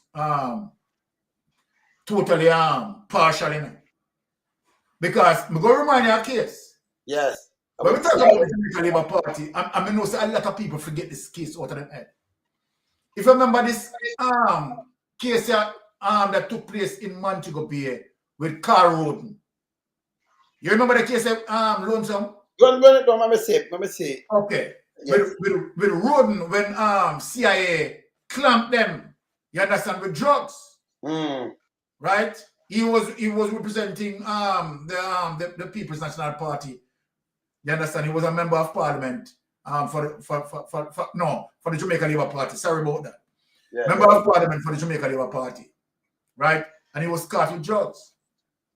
And remember, you know, this case involves CIA, you know, clamped them down with evidence, you know.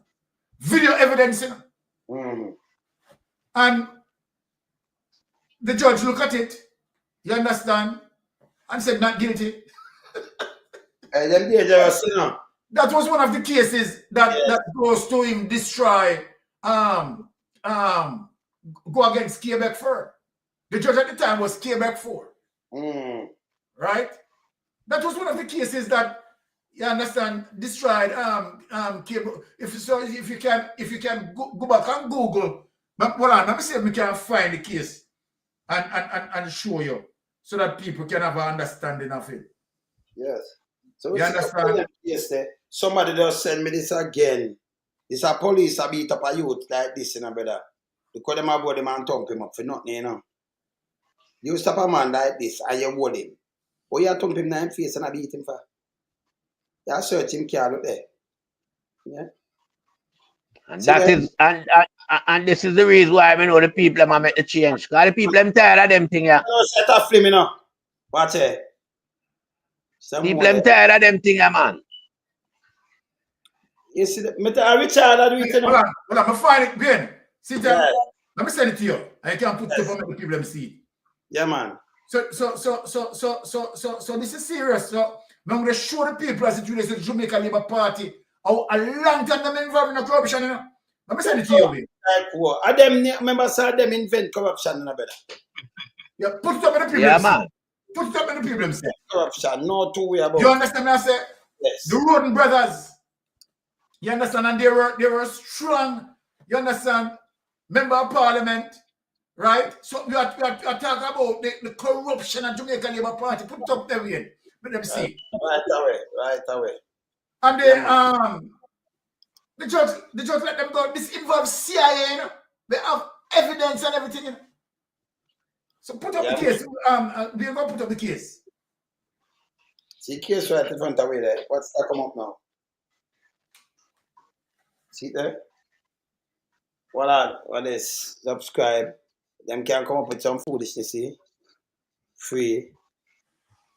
Yeah, alright, free. Article.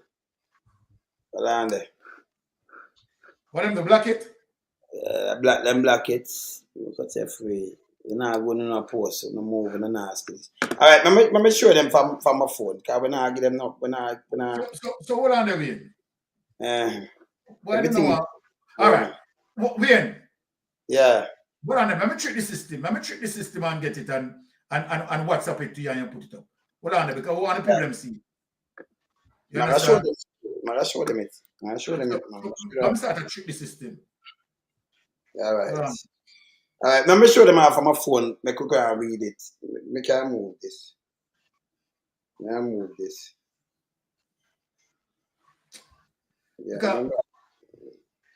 Hold on there.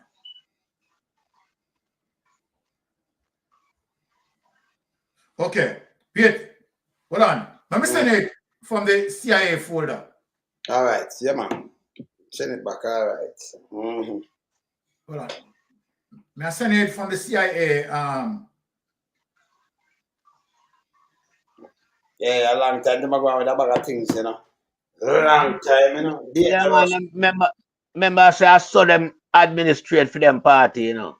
Them use parliamentarian, you know, endorsement, you know, to involve themselves in a job. Yeah. So even the people voting for them in a lifeline, the people them give them to become top millionaire in a drugs. Put up the one there. We have the entire issue upon them, you know. So when we attack, I don't know, joke we make around us. Anything we talk, a facts. In Jamaica, let me see this now. Now going up and make that sound. All right, now let's see this. Yeah, put up that the way. I can show them, say, you understand, we have facts. All right, Kingston, Jamaica, 5 brothers. See, my brethren there say when them there prison, him and them, him meet them, you know. My brethren, I learn and yeah, man, him say meet them. He spend some time, you know, so I tell him I say meet them, see him there? East him come from, you know. See him I say meet them there prison, they meet them at prison. Yeah, so, we don't make up story around us, so. Remember something of the tabloid around us, you know. Facts. Not tabloid, yes. Not tabloid. All right, but you can't see it? You can't see it? You can't see it, Byron? It not come on, yeah, just come on. You can't see it? Yeah, you can increase the font. Increase the font. The font. Yeah, remember this. Cat up more.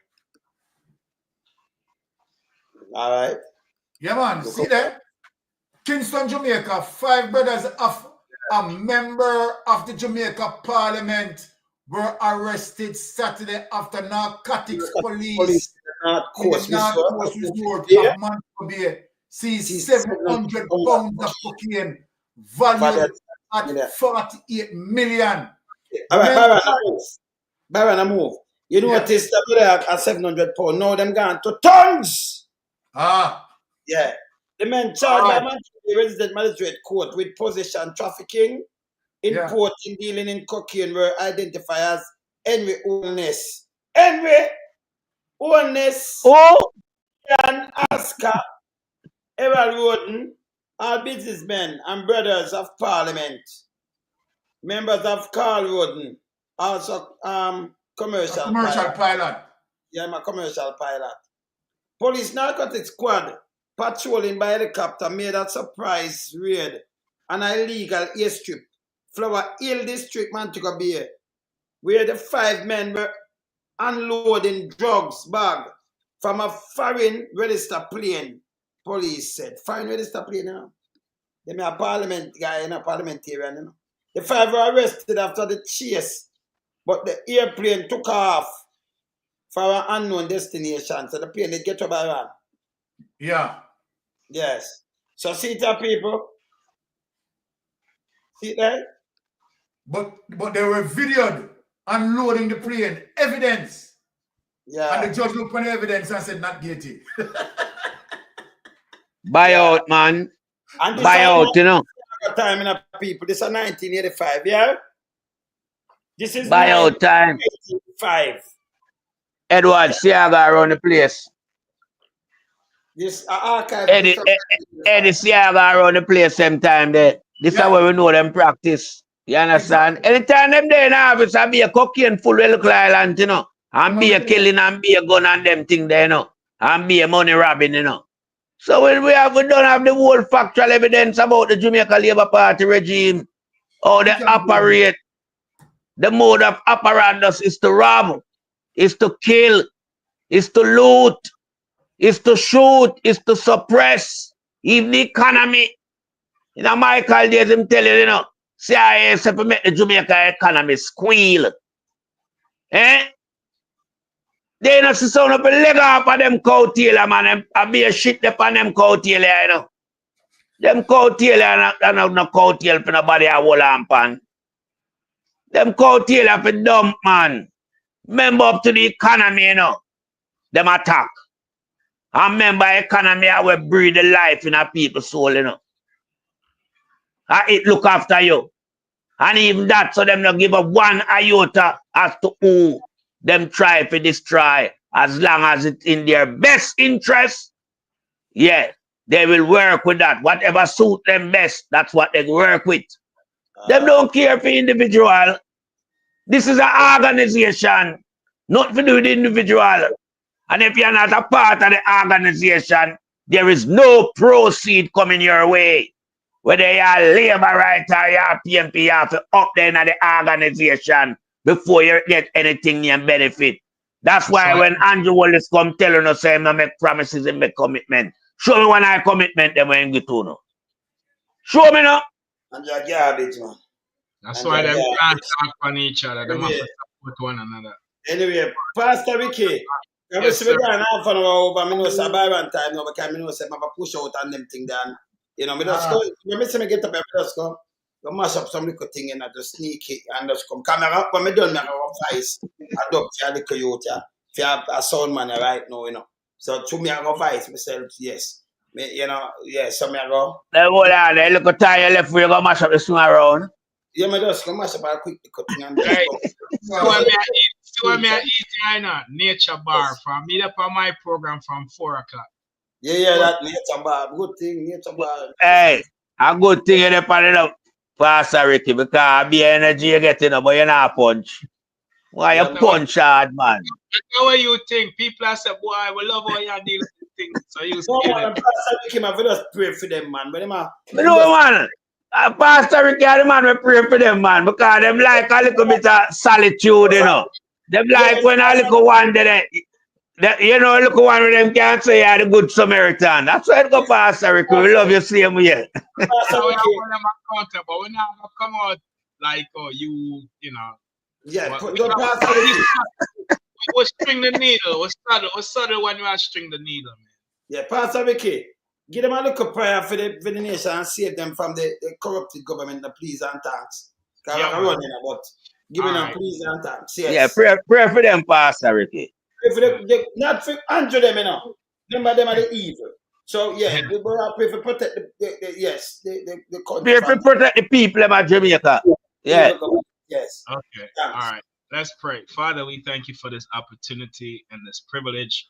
Once again, we come in the name of Jesus, praying for Jamaica, the land of our birth, the land that we love. We pray for the people, as the people are, Jamaica is between a crossroad right now. The economy has crashed. My God, the dollar is depreciating. The prime minister, who is a criminal, has no plans, doesn't know what to do to save the economy. And so we're asking you, mighty God, to put in his heart to call the election, because Jamaica needs a new government. The people are suffering. The hospitals are overcrowded. People are dying in chairs. No equipments, no beds, no medications, no ventilations, no CT scan, X-ray, no ambulances that is functional, overstaffed, understaffed workers. My God, we pray that the government, the new incoming government, Comrade Leader Mark Golden, and this government will inherit a whole lot of mess, my God. And we just pray that you will allow international partners and investors to give them a helping hand to save the economy from slipping from a recession to a depression. Jesus, we're depending on you tonight, because you're the only one that can turn Jamaica around. The people are crying out, they're bawling out. And we just pray for the pastors and church leaders who are compromised and are not saying nothing, being quiet. Silent is complicit. They have taken sides with this government. Many of them get projects and payment from this government, from what I understood. So I just pray that you will expose them, reveal them, that they will repent and turn and stand up for what is right, because righteousness exalts a nation. Sin is a reproach to any man. Bless Father Lonesome for using his platform to educate the populace, the masses. Bless his wife, Lady Angie, as she might make the sacrifice with him to support him. Bless Sir Byron and his family, his wife, and his platform. Bless, mighty God, also Sir Melton Pot and his family, his wife. Continue to heal, continue to strengthen her from day to day. Bless everyone in the chat and give them favor, grace, and mercy and blessings. In Jesus' name we pray. Amen. Wonderful prayer. I love it. Blessed, blessed, blessed. Very well said, Pastor Ricky. Well said. So we start done with thing, when we have the pastor, hammer them, then we just make the pastor in it like this. Yeah, man. So people them, when them come in, them say, all right, doing some yes. I said go. Yeah? But they are brothers. Later. Yeah. Blessings.